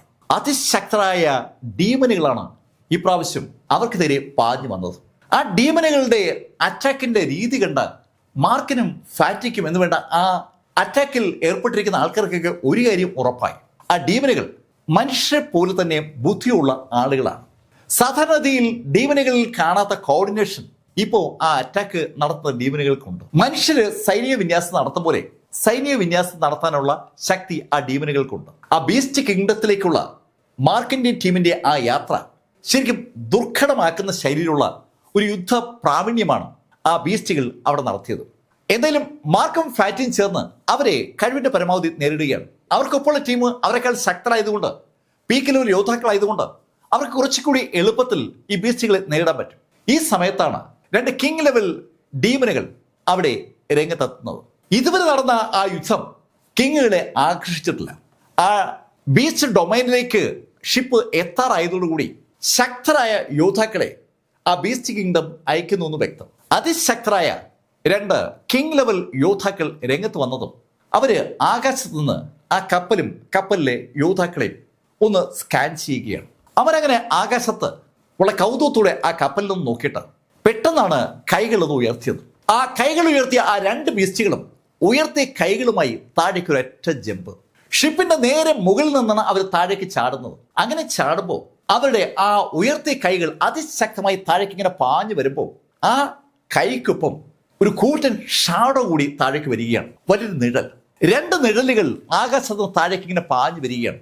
ആ നിഴലുകൾ അവരുടെ മാന്ത്രിക സൃഷ്ടിയാണ്. ആ നിഴലുകൾ താഴെ പതിച്ചാൽ ആ നിമിഷം ആ ഷിപ്പും അതിലെ യാത്രക്കാരും തികച്ചും ഒരു ഓർമ്മയായി മാറും. തങ്ങൾക്ക് നേരെ പാഞ്ഞു വരുന്ന ആ നിഴല് കണ്ടതും ഫാറ്റി സിധു അവന്റെ ബോഡിയിൽ അവൻ ഒളിപ്പിച്ചിരിക്കുന്ന ആർട്ടിഫാക്റ്റുകൾ ഒന്നായി പുറത്തേക്കെടുത്ത് ആ നിഴലുകളെ ആക്രമിച്ചു തുടങ്ങി. മാർക്ക് കൗതുകത്തോടെ ആ നിഴലുകളെയും ഫാറ്റിയും അങ്ങനെ കാണുകയാണ്. മാർക്കിന്റെ കയ്യിൽ ഇപ്പോൾ ആ ടൈഗർ വുഡ്സ് ഉണ്ട്, ആ വജ്രവാൾ. മാർക്ക് കൈയൊന്ന് ഉയർത്തിയതും ആ വാള് മാർക്കിന്റെ കയ്യിലേക്ക് അങ്ങ് ഓട്ടോമാറ്റിക്കായിട്ട് വരികയാണ്. ആ വാളുമായി മുന്നോട്ട് കുതിച്ച മാർക്ക് ആ നിഴൽ രൂപങ്ങളോട് ഏറ്റുമുട്ടുകയാണ്. ആ നിഴലുകൾക്ക് മുകളിലായി ഒറിജിനൽ കൈയും ആ ഒറിജിനൽ കൈക്ക് പുറകിലായി യഥാർത്ഥ ആ ഡീമനുകളും ഉണ്ട്. ആ ഡീമനുകൾ മാന്ത്രിക സംവിധാനങ്ങൾ പോലെ ആ നിഴലുകൾ ഉപയോഗിക്കുകയാണ്. ഈ സമയത്ത് ആ കപ്പലിന്റെ ഇരുഭാഗത്തും വേറെയും ഡീമനുകൾ അറ്റാക്ക് ചെയ്യാണ്. അവയെ ബാക്കിയുള്ള ആളുകൾ നേരിട്ടുകൊണ്ടിരിക്കുകയാണ്. ഷിപ്പ് അതൊന്നും നോക്കാതെ മുന്നോട്ട് പോയിക്കൊണ്ടിരിക്കുകയാണ്. മാർക്ക് ഫെല്ലറും ഫാറ്റി സിധുവും ചേർന്ന് ആ രണ്ട് നെല്ലുകളെയും പിന്നോട്ട് തള്ളുകയാണ്. അതിനനുസരിച്ച് ഷിപ്പ് മുന്നോട്ട് പോവുകയാണ്. പെട്ടെന്നാണ് ആ നെല്ലുകൾ കൈ പിൻവലിച്ചിട്ട് കൈ കുറുക്കി ആഞ്ഞൊന്നിടിക്കുന്നത്. അതിശക്തമായ ആ ഇടി മാർക്കിനും ഫാറ്റിക്ക് നേരെ പാഞ്ഞു വന്നതും ഫാറ്റി വീണ്ടും ഫാറ്റിയുടെ കയ്യിലുള്ള മാന്ത്രിക ആർട്ടിഫാക്റ്റ് ഒന്നുകൂടി ഉപയോഗിച്ചു. അയാൾക്ക് ചുറ്റുമായി ഒരു പ്രൊട്ടക്ഷൻ കവറും ഉണ്ടായി. അയാളുടെ ചുറ്റുമായി പ്രൊട്ടക്ഷൻ കവറുണ്ടായതും മാർക്ക് ഫെല്ലർ തനിക്ക് നേരെ പാഞ്ഞു വരുന്ന കയ്യിലേക്ക് ആഞ്ഞൊരൊറ്റ ഇടി. മാർക്കിന്റെ കയ്യിലേക്ക് ആ നിമിഷത്തിൽ ആ നൈറ്റ് എനർജിയുടെ ഊർജം പാഞ്ഞു കയറുകയാണ്. മാർക്ക് പോലും വിചാരിക്കാതെ ആ കയ്യിലൂടെ ആ നൈറ്റ് എനർജി പാഞ്ഞു കയറിയതും ഇടിയേറ്റ് ആ ഡീമൻ കഷ്ടമായി ചിതറി. ശരിക്കും അവന്റെ കയ്യിലേക്കാണ് മാർക്കിന്റെ കൈ പതിച്ചതെങ്കിലും ആ ഇടിയുടെ ആഘാതം ഒരു ഇലക്ട്രിക് കറണ്ട് പോലെ ആ കൈയിലൂടെ നെഞ്ചിലേക്ക് പടർന്നു കയറി ആ ബോഡി രണ്ടായി പിളരുകയായിരുന്നു. ഈ കാഴ്ച ആ ഷിപ്പിനകത്തുള്ള പല ആളുകളും കണ്ടു. പ്രത്യേകിച്ച് ആ മൊട്ട സന്യാസി. അയാളുടെ മുഖത്ത് വല്ലാത്തൊരു അതിശയം. ഒറ്റ ഇടിക്കാണ് മാർക്ക് ഫെല്ലർ ആ ഡീമനെ രണ്ടായി കീറിയത്. ഈ കാഴ്ച കണ്ട മറ്റേ ഡീമൻ പെട്ടെന്ന് ഫാറ്റിയെ വിട്ട് മാർക്കിന് അടുത്തേക്ക് കുതിച്ചു. പക്ഷെ ആ ഡീമനെ എന്തെങ്കിലും ചെയ്യാൻ കഴിയുമ്പോൾ മാർക്ക് ആ ഷിപ്പിന്റെ മുന്നിൽ നിന്ന് അന്തരീക്ഷത്തിലേക്ക് കുതിച്ചിരുന്നു.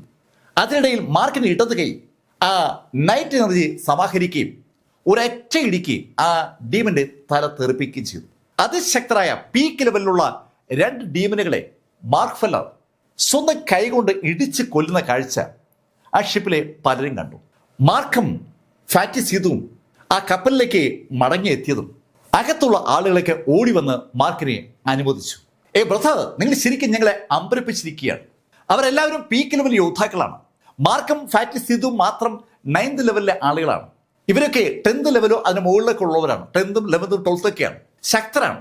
ആ ശക്തി അവർക്ക് ഉള്ളത് കൊണ്ട് തന്നെ അവർക്ക് ഈ കപ്പാസിറ്റിയെ കുറിച്ച് നല്ല ധാരണയാണ്. മാർക്കിനെ അവരൊക്കെ അഭിനന്ദിക്കുമ്പോൾ ആ മൊട്ട സന്യാസിന്റെ മുഖത്ത് വല്ലാത്തൊരു വെറുപ്പും ദേഷ്യവും ഉണ്ട്. അവൻ തീരെ പ്രതീക്ഷിച്ചിരുന്നില്ല മാർക്കിന്റെ ഈ ആക്രമണം. അത് അവന്റെ മുഖത്ത് നമുക്ക് വായിച്ചെടുക്കാം. എന്തായാലും പിന്നീടുള്ള സമയത്തൊക്കെ ആ ദിവസം ഇതുപോലുള്ള ഒത്തിരി അറ്റാക്ക് ഉണ്ടായി. മാർക്കും ഫാറ്റി സിധുവും ചേർന്ന് അവർക്ക് നേരെ വരുന്ന ആ അറ്റാക്ക് തടയുന്നുണ്ട്. ബാക്കി ഭാഗത്തുള്ള ആളുകൾ മറ്റുള്ളവരെ. കപ്പൽ എപ്പോഴും മുന്നോട്ട് പോവുകയാണ്. മാർക്കിന്റെ ഉള്ളിൽ ഒരു ഭയം ഇപ്പോൾ ഉണ്ട്. മാർക്ക് ആ നൈറ്റ് എനർജി ഉപയോഗിച്ച് ആ ഡീമനെ നേരിട്ടപ്പോൾ മാർക്കിന്റെ സാന്നിധ്യം ആ ഇൻസ്ട്രക്ടർ ഓഫ് ഗോഡ്സിന്റെ നിയന്ത്രിതാവിന്റെ ശ്രദ്ധയിലേക്ക് വന്നു കാണുമോ? ആ ഇൻസ്ട്രക്ടർ ഓഫ് ഗോഡ്സിന് അകത്തുള്ള ഒരാളാണല്ലോ ഈ പുറത്തിറങ്ങി ഈ യുദ്ധം നടത്തുന്നത്. സ്വാഭാവികമായിട്ടും അകത്തുള്ള ആളുകളുടെ മുഴുവൻ ഡിവൈൻ സെൻസുമായി ഒരു കണക്ഷനുള്ള വ്യക്തിയാകണം ആ ഇൻസ്ട്രക്ടർ ഓഫ് ഗോഡ്സിനെ നിയന്ത്രിക്കുന്ന കക്ഷി. ആ ജെയിന്റ് മാർക്കിന്റെ സാന്നിധ്യം അറിഞ്ഞാൽ ആ നിമിഷം ആ ജെയിന്റ് മാർക്കിനെ തേടി വരും. മാർക്ക് ആ ഒരു ത്രെട്ട് മനസ്സിൽ കാണുന്നുണ്ട്. ബീസ്റ്റ് ഡൊമൈനിലേക്കുള്ള തുടർന്നുള്ള യാത്ര യുദ്ധങ്ങളുടെ ഒരു തുടർച്ചയാണ് സൃഷ്ടിച്ചത്. ഇടയ്ക്കിടയ്ക്ക് അവരുടെ ആ ഡ്യൂട്ടി മാറിക്കൊണ്ടിരിക്കുകയാണ്. മാർക്കിനും ഫാറ്റിക്കും ഡ്യൂട്ടി വരുമ്പം അവർ ഏറ്റുമുട്ടും, അല്ലാത്ത സമയത്ത് മറ്റുള്ള ആളുകൾ. അങ്ങനെ ആ ടീം അവസാനം അവരുടെ ആ ഡെസ്റ്റിനേഷൻ പ്ലേസിലെത്തി. ഇപ്പോൾ അവരുടെ കൂട്ടത്തിലുള്ള ആളുകളുടെ എണ്ണം 68. 12 ആളുകളുടെ ജീവൻ നഷ്ടമായി കഴിഞ്ഞു. അവരുടെ ആ ബീസ്റ്റ് കിങ്ഡത്തിലേക്ക്, ആ ഡൊമൈൻ മേഖലയിലേക്ക് കടക്കാൻ മറ്റ് റേസുകാരെ സമ്മതിക്കാതിരിക്കാൻ അവിടെയുള്ള ആ ഡീമനുകൾ ബോധപൂർവം ഒരു ശ്രമം നടത്തുന്നുണ്ട്. ആ ഡീമനുകൾക്ക് മനുഷ്യരെ പോലെ തന്നെ ബോധവും അതുപോലുള്ള ഒരു കോർഡിനേഷൻ സിസ്റ്റം ഒക്കെ ഉണ്ട്. കഴിഞ്ഞ യുദ്ധങ്ങളിൽ നിന്ന് മാർക്ക് ഉൾപ്പെടെ സകലരും മനസ്സിലാക്കിയ കാര്യം അതാണ്. ഈ യുദ്ധം നടക്കുന്ന ഇത്രയും സമയവും ആ ലീഡർ ജിയാങ് ആ പുസ്തകം വായിച്ചുകൊണ്ടിരിക്കുകയാണ്. അദ്ദേഹം ഒരിക്കൽ പോലും ഈ യുദ്ധത്തിൽ പങ്കെടുത്തതേയില്ല. ജിയാങ്ങിന്റെ തൊട്ടു മുന്നിൽ ഊരിപ്പിടിച്ച വാളുമായി ഡെപ്യൂട്ടി ലിങ് യുവാൻ എപ്പോഴും ഉണ്ടാവും. ഒരാളെയും ജിയാങ്ങിന്റെ അടുത്തേക്ക് എത്തിക്കാതിരിക്കാൻ അയാൾ കാവൽ നിൽക്കുകയാണെന്ന് അത് കാണുന്ന ആർക്ക് മനസ്സിലാവും. ആ കപ്പൽ ഏതാണ്ട് നിൽക്കാറായതും യുവാന്റെ ശബ്ദം എല്ലാവരും കേട്ടു. ഇവിടെ നിന്ന് മുന്നോട്ടുള്ള യാത്ര തിരിച്ചു വരാം എന്ന പ്രതീക്ഷയോടുകൂടി നടത്താൻ പറ്റുന്ന ഒന്നല്ല. ആർക്ക് വേണമെങ്കിലും ഈ നിമിഷത്തിൽ മടങ്ങിപ്പോകാം. രണ്ട് വാചകം കൊണ്ട് വരാൻ പോകുന്ന അപകടങ്ങളുടെ ഒരു സൂചന ലിങ് യുവാൻ ആ ബാക്കിയുള്ള ആളുകൾക്ക് വ്യക്തമായി വിവരിച്ചു കൊടുത്തിരിക്കുന്നു എന്ന് പറയാം. സകലരും നിശബ്ദരായിരിക്കുന്നത് കണ്ടതും യുവാൻ ആ ടീമിനോടായി പറഞ്ഞു, ഈ ബീസ്റ്റ് ഡൊമൈൻ്റെ ആധിപത്യം തകർക്കാൻ കാലങ്ങളായി മനുഷ്യർ ശ്രമിച്ചുകൊണ്ടിരിക്കുകയാണ്. ആ ശ്രമം നമ്മളും തുടരുകയാണ്. ആ ശ്രമത്തിന്റെ ഭാഗമായിട്ടാണ് നമ്മളും ഇവിടെ എത്തിയിരിക്കുന്നത്. താല്പര്യമുള്ളവർക്ക് തറയിലേക്ക് ജമ്പ് ചെയ്യാം. യുവാൻ അത് പറഞ്ഞു നിർത്തുമ്പോൾ ഒരു നല്ല നിശബ്ദത ആ കപ്പലിനകത്തുണ്ട്. കപ്പല് ആകാശത്ത് അങ്ങനെ തങ്ങി നിൽക്കുകയാണ്. ആ കപ്പലിൽ നിൽക്കുമ്പോൾ തന്നെ ആളുകൾക്ക് താഴെ വിശാലമായ ആ മലനിരകൾ കാണാം. ആ മലനിരകളുടെ താഴ്വാരത്ത് മാർക്കിന് ഇപ്പോൾ മനുഷ്യരെയും കാണാൻ പറ്റുന്നുണ്ട്. ഈ യാത്രയിൽ ഉടനീളം ഡീമനുകളാണ് മാർക്കിനെ കൂട്ടരെ എതിരിട്ടെങ്കിൽ താഴെ മനുഷ്യരെ കണ്ടപ്പോൾ മാർക്കിന് വല്ലാത്തൊരു കൗതുകം. മാർക്ക് തിരിഞ്ഞ് യുവാനോട് ചോദിച്ചു, മിസ്റ്റർ യുവാൻ, താഴെ മനുഷ്യരെ കാണുന്നുണ്ടല്ലോ. ഏയ്, അത് ഒരു കഥയാണ്. ഇവിടം പണ്ട് കാലത്ത് മനുഷ്യർ ശക്തമായി വസിച്ചിരുന്ന ഒരു മേഖലയാണ്. എപ്പോഴോ ഡീമനുകൾ ഇവിടേക്ക് ഇരച്ചു കയറി ഇവിടെയുള്ള മനുഷ്യരെ അവസാനിപ്പിച്ചിരുന്നു. ആ മനുഷ്യകുലം ഡീമനുകൾ ഇവിടെ പിടിച്ചെടുത്തെങ്കിലും കുറേയേറെ മനുഷ്യർ ഇവിടെ തന്നെ ഉണ്ടായിരുന്നു. അവരെയാണ് നമ്മൾ താഴെ കാണുന്നത്. അവരെയാണെന്ന് പറഞ്ഞാൽ അവരുടെ പരമ്പരപ്പെട്ട ആളുകളെ. ഈ മിസ്റ്റീരിയസ് സെയിൻലി കിങ്ഡത്തിലെ ഏറ്റവും വിദൂരതയുള്ള ഒരു സ്ഥലത്താണ് മാർക്ക് ഫെല്ലർ ഇപ്പോൾ എത്തിയിരിക്കുന്നത്. മാർക്ക് നേരത്തെ പോയ 9 ക്ലിഫ്സും ഇതും രണ്ട് ഓപ്പോസിറ്റ് വശങ്ങളിലാണെന്ന് പറയാം. ലിങ്ക് സിറ്റി ഈ രണ്ടിനെയും തമ്മിൽ കണക്ട് ചെയ്യുന്ന ഒരു മിഡിൽ പോയിന്റ് ആണ്. ലിങ്ക് സിറ്റിയിൽ നിന്ന് ആ 9 ക്ലിഫ്സിലേക്കുള്ള മാർക്കിന്റെ യാത്ര ഒരുപാട് സമയമെടുത്തിരുന്നു. ശരിക്കും 9 ക്ലിഫ്സിന്റെ മറുഭാഗം ഈ സെയിൻലി കിങ്ഡത്തിലല്ല. 9 ക്ലിഫ്സ് സെയിൻലി കിങ്ഡത്തിന്റെ അതിർത്തിയാണ്. അതുപോലെ ഒരു അതിർത്തി സ്ഥലമാണ് ഈ ബീസ്റ്റ് ഡൊമൈൻ. ഇതിനപ്പുറത്ത് വേറെ സ്ഥലങ്ങളാണ്. ഈ സെയിൻലി കിങ്ഡവുമായി ബന്ധമില്ലാത്ത മറ്റ് ഭരണം നടക്കുന്ന സ്ഥലങ്ങളാണ്. മാർക്ക് കൗതുകപൂർവ്വം ആ കപ്പലിൽ നിന്ന് താഴേക്ക് അങ്ങനെ നോക്കി നിൽക്കുമ്പോൾ ചില ആളുകൾ കപ്പലിൽ നിന്ന് ജമ്പ് ചെയ്യുന്നത് മാർക്കിന് ശ്രദ്ധയപ്പെട്ടു. അവർ താഴേക്ക് ചാടിക്കഴിഞ്ഞു. ഏതാനും നിമിഷങ്ങൾ കഴിഞ്ഞതും മാർക്കും ഫാറ്റും കൂടി താഴേക്ക് ചാടി. താഴെ മാർക്ക് എത്തുമ്പോൾ 68 ആളുകളും താഴെയുണ്ട്. ഒരാൾ പോലും പിന്മാറിയിട്ടില്ല. ലക്ഷ്യം തീരുമാനിച്ചുറച്ച് പുറപ്പെട്ട ടീമായതുകൊണ്ട് തന്നെ മരണം അവർക്കൊരു വിഷയമേ അല്ല. ഇപ്പോഴും ആ ജിയാങ്ങിന്റെ കൈവശം ആ പുസ്തകമുണ്ട്. അദ്ദേഹം ആ പുസ്തകം തുറന്നു പിടിച്ചിരിക്കുകയാണ്. ആ പുസ്തകത്തിൽ ഓരോ പേജ് വായിച്ചു കഴിയുമ്പോഴും ജിയാങ് അടുത്ത പേജ് തുറക്കുകയാണ്. ജിയാങ്ങിന്റെ ചുറ്റും ഒരു ഓറയുണ്ട്. ജിയാങ് മുന്നോട്ട് തന്നെ നടക്കുകയാണ്. നടക്കുന്ന ജിയാങ്ങിന്റെ മുന്നിലായിട്ടാണ് ബാക്കിയുള്ള ആളുകൾ. നടക്കുന്ന ജിയാങ്ങിന്റെ മുന്നിലായി ഏകദേശം ഒരു 10-30 ആളുകളുണ്ട്. ജിയാങ്ങിന്റെ ഇടതും വലതും പുറകിലുമായി ബാക്കി ആളുകൾ. ആ ആളുകളുടെ കൂട്ടത്തിലാണ് മാർക്ക് ഫെല്ലർ ഉള്ളത്. മാർക്കും ഫാറ്റിയും കൗതുകത്തോടെയാണ് ആ യാത്ര ശ്രദ്ധിക്കുന്നത്. ശരിക്കും ഒരു ഘോഷയാത്ര കടന്നു പോകുന്ന പോലെ അവരങ്ങനെ ആ വനത്തിനകത്തൂടെ നടക്കുകയാണ്. നടക്കുന്ന ആളുകൾ കൃത്യമായ ഒരു ലക്ഷ്യത്തിലേക്കാണ് നടക്കുന്നത്. അത് കണ്ടതും മാർക്ക് അടുത്തൂടെ നടക്കുന്ന ആളോട് ചോദിച്ചു, ബ്രദർ, ഇത് എങ്ങോട്ടാണ് പോകുന്നത്? ഹേയ് ബ്രദർ, ഈ യാത്ര നമ്മൾ ആ ഗ്രാമത്തിലേക്കാണ്. മാർക്ക് നേരെ മുകളിൽ നിന്ന് കണ്ട ആ മനുഷ്യന്മാർ താമസിക്കുന്ന ഗ്രാമത്തിലേക്കാണ് ആ യാത്ര എന്ന് കേട്ടപ്പോൾ മാർക്കിനൊരു കൗതുകം. മാർക്ക് കൗതുകത്തോടെ ആ സുഹൃത്തിനോട് ചോദിച്ചു, അല്ല സുഹൃത്തെ, ആ ഗ്രാമത്തിലുള്ള ആളുകൾ ശരിക്കും നമ്മുടെ എതിരാളികളാണോ അതോ മിത്രങ്ങളാണോ? ഏയ് ബ്രദർ, അവർ മനുഷ്യരല്ലേ, ഉറപ്പായും നമുക്കൊപ്പം ആയിരിക്കും അവരും. അയക്ക് അക്കാര്യത്തിൽ വേറെ സംശയമൊന്നുമില്ല. ഒരുപാട് കാലങ്ങൾക്ക് ശേഷമാണ് ഈ ലിങ്ക് സിറ്റിയിൽ നിന്ന് ഇത്രയേറെ ആളുകൾ അവിടേക്ക് വരുന്നത്. അവിടേക്ക് വന്ന ആളുകൾ ആരും മടങ്ങി വന്നിട്ടില്ലാത്തത് കൊണ്ട് തന്നെ അവിടെ യഥാർത്ഥത്തിൽ എന്താണ് നടന്നത് എന്നതിനെക്കുറിച്ച് ആർക്കും ഒരു ധാരണയുമില്ല എന്നാണ് സത്യം. മാർക്കും കൂട്ടരും അങ്ങനെ സംസാരിച്ച് നടക്കുമ്പോൾ പതുക്കെ പതുക്കെ അന്തരീക്ഷം ഒന്ന് കനക്കുന്നത് മാർക്കിന്റെ ശ്രദ്ധയപ്പെട്ടു. ഫാറ്റി മാർക്കിനോട് പറഞ്ഞു, മാർക്ക്, ഡീമനുകൾ എത്തിയിട്ടുണ്ട്. വനത്തിനകത്തൂടെ നടക്കുന്ന അവർക്ക് ചുറ്റും വ്യത്യസ്തങ്ങളായ ഇന്റേണൽ എനർജി വന്നു നിറയുന്നത് വ്യക്തമായി അറിയാൻ പറ്റുന്നുണ്ട്. മാർക്കിനൊപ്പം നടക്കുന്ന എല്ലാ ആളുകളും പീക്ക് ലെവൽ യോദ്ധാക്കളാണ്. അവർക്ക് മറ്റ് ഇന്റേണൽ എനർജി ഐഡന്റിഫൈ ചെയ്യാൻ ഒരു ബുദ്ധിമുട്ടുമില്ല. അത് പെട്ടെന്നുള്ള അവരുടെ റിയാക്ഷനിൽ നിന്ന് മാർക്കിനും ഫാറ്റിക്കും അതിവേഗം മനസ്സിലാകുകയും ചെയ്തു. എല്ലാവരും അതിവേഗം വിജിലന്റായി. ഏതാനും സെക്കൻഡ് കഴിഞ്ഞതും മരങ്ങൾക്ക് മുകളിലൂടെ വൻ ആൾക്കുരങ്ങുകൾ അവിടേക്ക് ചാടി വീണു. ആൾക്കുരങ്ങുകളുടെ ഒരു കേന്ദ്രത്തിനകത്ത് അവർ പെട്ടെന്ന് മാർക്കിന് തോന്നിയത്. 100 കണക്കിന് ആൾക്കുരങ്ങുകളാണ് അവിടേക്ക് ചാടി വീണത്. മാർക്ക് ഉൾപ്പെടെയുള്ള മനുഷ്യരെക്കാൾ പൊക്കമുള്ള സൈസുള്ള കൂറ്റൻ ആൾക്കുരങ്ങുകൾ. ആ ആൾക്കുരങ്ങുകൾക്ക് വല്ലാത്തൊരു കോർഡിനേഷനും ഉണ്ട്. സാധാരണ ആൾക്കുരങ്ങുകൾ ഒറ്റയ്ക്കൊറ്റയ്ക്ക് അറ്റാക്ക് ചെയ്യുമെങ്കിൽ ഇവിടെ ആ ആൾക്കുരങ്ങുകൾ തമ്മിൽ ഒരു കോർഡിനേഷൻ നടത്തി ഒരുമിച്ച് അറ്റാക്ക് ചെയ്യുന്നത്. ഏകദേശം ഒരു 3-4 പേര് ഒന്നിച്ചു ചേർന്ന് ഒരാൾ അറ്റാക്ക് ചെയ്യുകയാണ്. ഇവിടെ 68 ആളുകളാണല്ലോ ഉള്ളത്. ആ ആളുകളിൽ ഓരോരുത്തരെയായി 4 അംഗ സേന ഏതാണ്ട് തിരഞ്ഞു പിടിച്ച് അറ്റാക്ക് ചെയ്യുന്ന ശൈലിയിലാണ് കാര്യം നടക്കുന്നത്. 4 ആൾക്കുരങ്ങുകൾ ചേർന്ന് ഒരാളെ അറ്റാക്ക് ചെയ്യാണ്. പെട്ടെന്ന് അവിടെ മുഴുവൻ ഒരു യുദ്ധക്കളമായി മാറി. മാർക്കും അതുപോലെ ഫാറ്റിയും അതുപോലുള്ള 4 അംഗ സേനയുടെ തടവിലായി എന്ന് പറയാം. ആ 4 ആൾക്കുരങ്ങൾക്കും അതീവ ശക്തിയുണ്ട്. എന്തായാലും അതിശക്തമായ ആ അറ്റാക്കിനെ ഒരു പരുവത്തിൽ അതിജീവിച്ച ആ ടീം അവിടെ നിന്ന് മുന്നോട്ട് കിടക്കുമ്പോൾ തിരിഞ്ഞു നോക്കിയ ഫാറ്റി അവിടെ മുഴുവൻ രക്തത്തിൽ കുളിച്ചു കിടക്കുന്ന ബോഡികൾ കാണുന്നുണ്ട്. സകല ആൾക്കുരങ്ങുകളും കൊന്നൊടുക്കിയിട്ടാണ് ആ ടീം വീണ്ടും മുന്നേറുന്ന അവരുടെ മുന്നിലേക്ക് ഏതാനും നിമിഷ നേരത്തേക്ക് ഒരു അറ്റാക്കും ഉണ്ടായില്ല. പക്ഷെ ആ അറ്റാക്ക് വരാൻ അധികം സമയമൊന്നും വേണ്ടി വന്നില്ല. ഇപ്പോൾ അവരെ അറ്റാക്ക് ചെയ്തത് ശരിക്കും ചെന്നായി കൂട്ടമാണ്. ആ ചെന്നായി കൂട്ടം എവിടെ നിന്ന് എങ്ങനെ പ്രത്യക്ഷപ്പെട്ടെന്ന് ചോദിച്ചാൽ ഒരു പിടുത്തവുമില്ല. എപ്പോഴോ ഒരു ഓരിയിടൽ ശബ്ദം കേട്ട് ആ യോദ്ധാക്കൾ നോക്കുമ്പോഴേക്കും ചെന്നായ്ക്കളുടെ ഒരു പട തന്നെ അവർക്ക് മേലിലേക്ക് പാഞ്ഞു കയറുകയാണ്. രക്തരൂക്ഷിതമായ ആ യുദ്ധം അവസാനിച്ച് രക്തത്തിൽ കുളിച്ച് മാർക്കും ഫാറ്റിയും ബാക്കിയുള്ള ആളുകളും മുന്നോട്ട് നീങ്ങുമ്പോൾ ഫാറ്റി ഒരു കാര്യം മനസ്സിലാക്കി. അവരുടെ അംഗസംഖ്യ പിന്നെ കുറഞ്ഞിരിക്കുകയാണ്. ഇപ്പോൾ 60 ആളുകളായി അവർ ചുരുങ്ങിയിരിക്കുകയാണ്. രക്തത്തിൽ കുളിച്ചു നിൽക്കുന്ന ആ ടീമാണ് ആ വനത്തിൽ നിന്ന് താഴെ ഗ്രാമത്തിലെത്തിയത്. ദേഹം മുഴുവൻ രക്തമൊലിക്കുന്ന ആ 60 അംഗ സേന ആ ഗ്രാമത്തിലേക്ക് വന്നപ്പോൾ ഗ്രാമത്തിലെ ആളുകളൊക്കെ അവരുടെ അടുത്തേക്ക് ഓടിയെത്തി. ആളുകൾ വല്ലാത്തൊരു കൗതുകത്തോടെയാണ് ഈ 60 അംഗ സേനയെ കാണുന്നത്. എത്രയോ കാലങ്ങൾക്ക് ശേഷം മറ്റു മനുഷ്യരെ കണ്ടതിന്റെ ഒരു സന്തോഷം ആ ടീമുകൾക്ക് ഉണ്ട്. ആ ഗ്രാമനിവാസികൾ ഈ ജിയാങ്ങിന്റെ ടീമിന്റെ അടുത്തേക്ക് വന്ന് ജിയാങ്ങിന്റെ ടീമിനോട് സംസാരിക്കുകയാണ്. അവരോട് സംസാരിക്കുന്നത് യഥാർത്ഥത്തിൽ യുവാനാണ്. യുവാൻ ആ ഗ്രാമവാസികളോട് പറഞ്ഞു, ഞങ്ങള് ബീസ്റ്റ് ഡൊമൈൻ്റെ കേന്ദ്രം ഇന്ന് ആക്രമിക്കാൻ പോവുകയാണ്. അത് കേട്ടതും ഭയത്തോടെ ആ ഗ്രാമവാസികൾ മുഖത്തോട് മുഖം നോക്കുകയാണ്. അവര് വല്ലാതെ ഭയന്നിരിക്കുകയാണ്.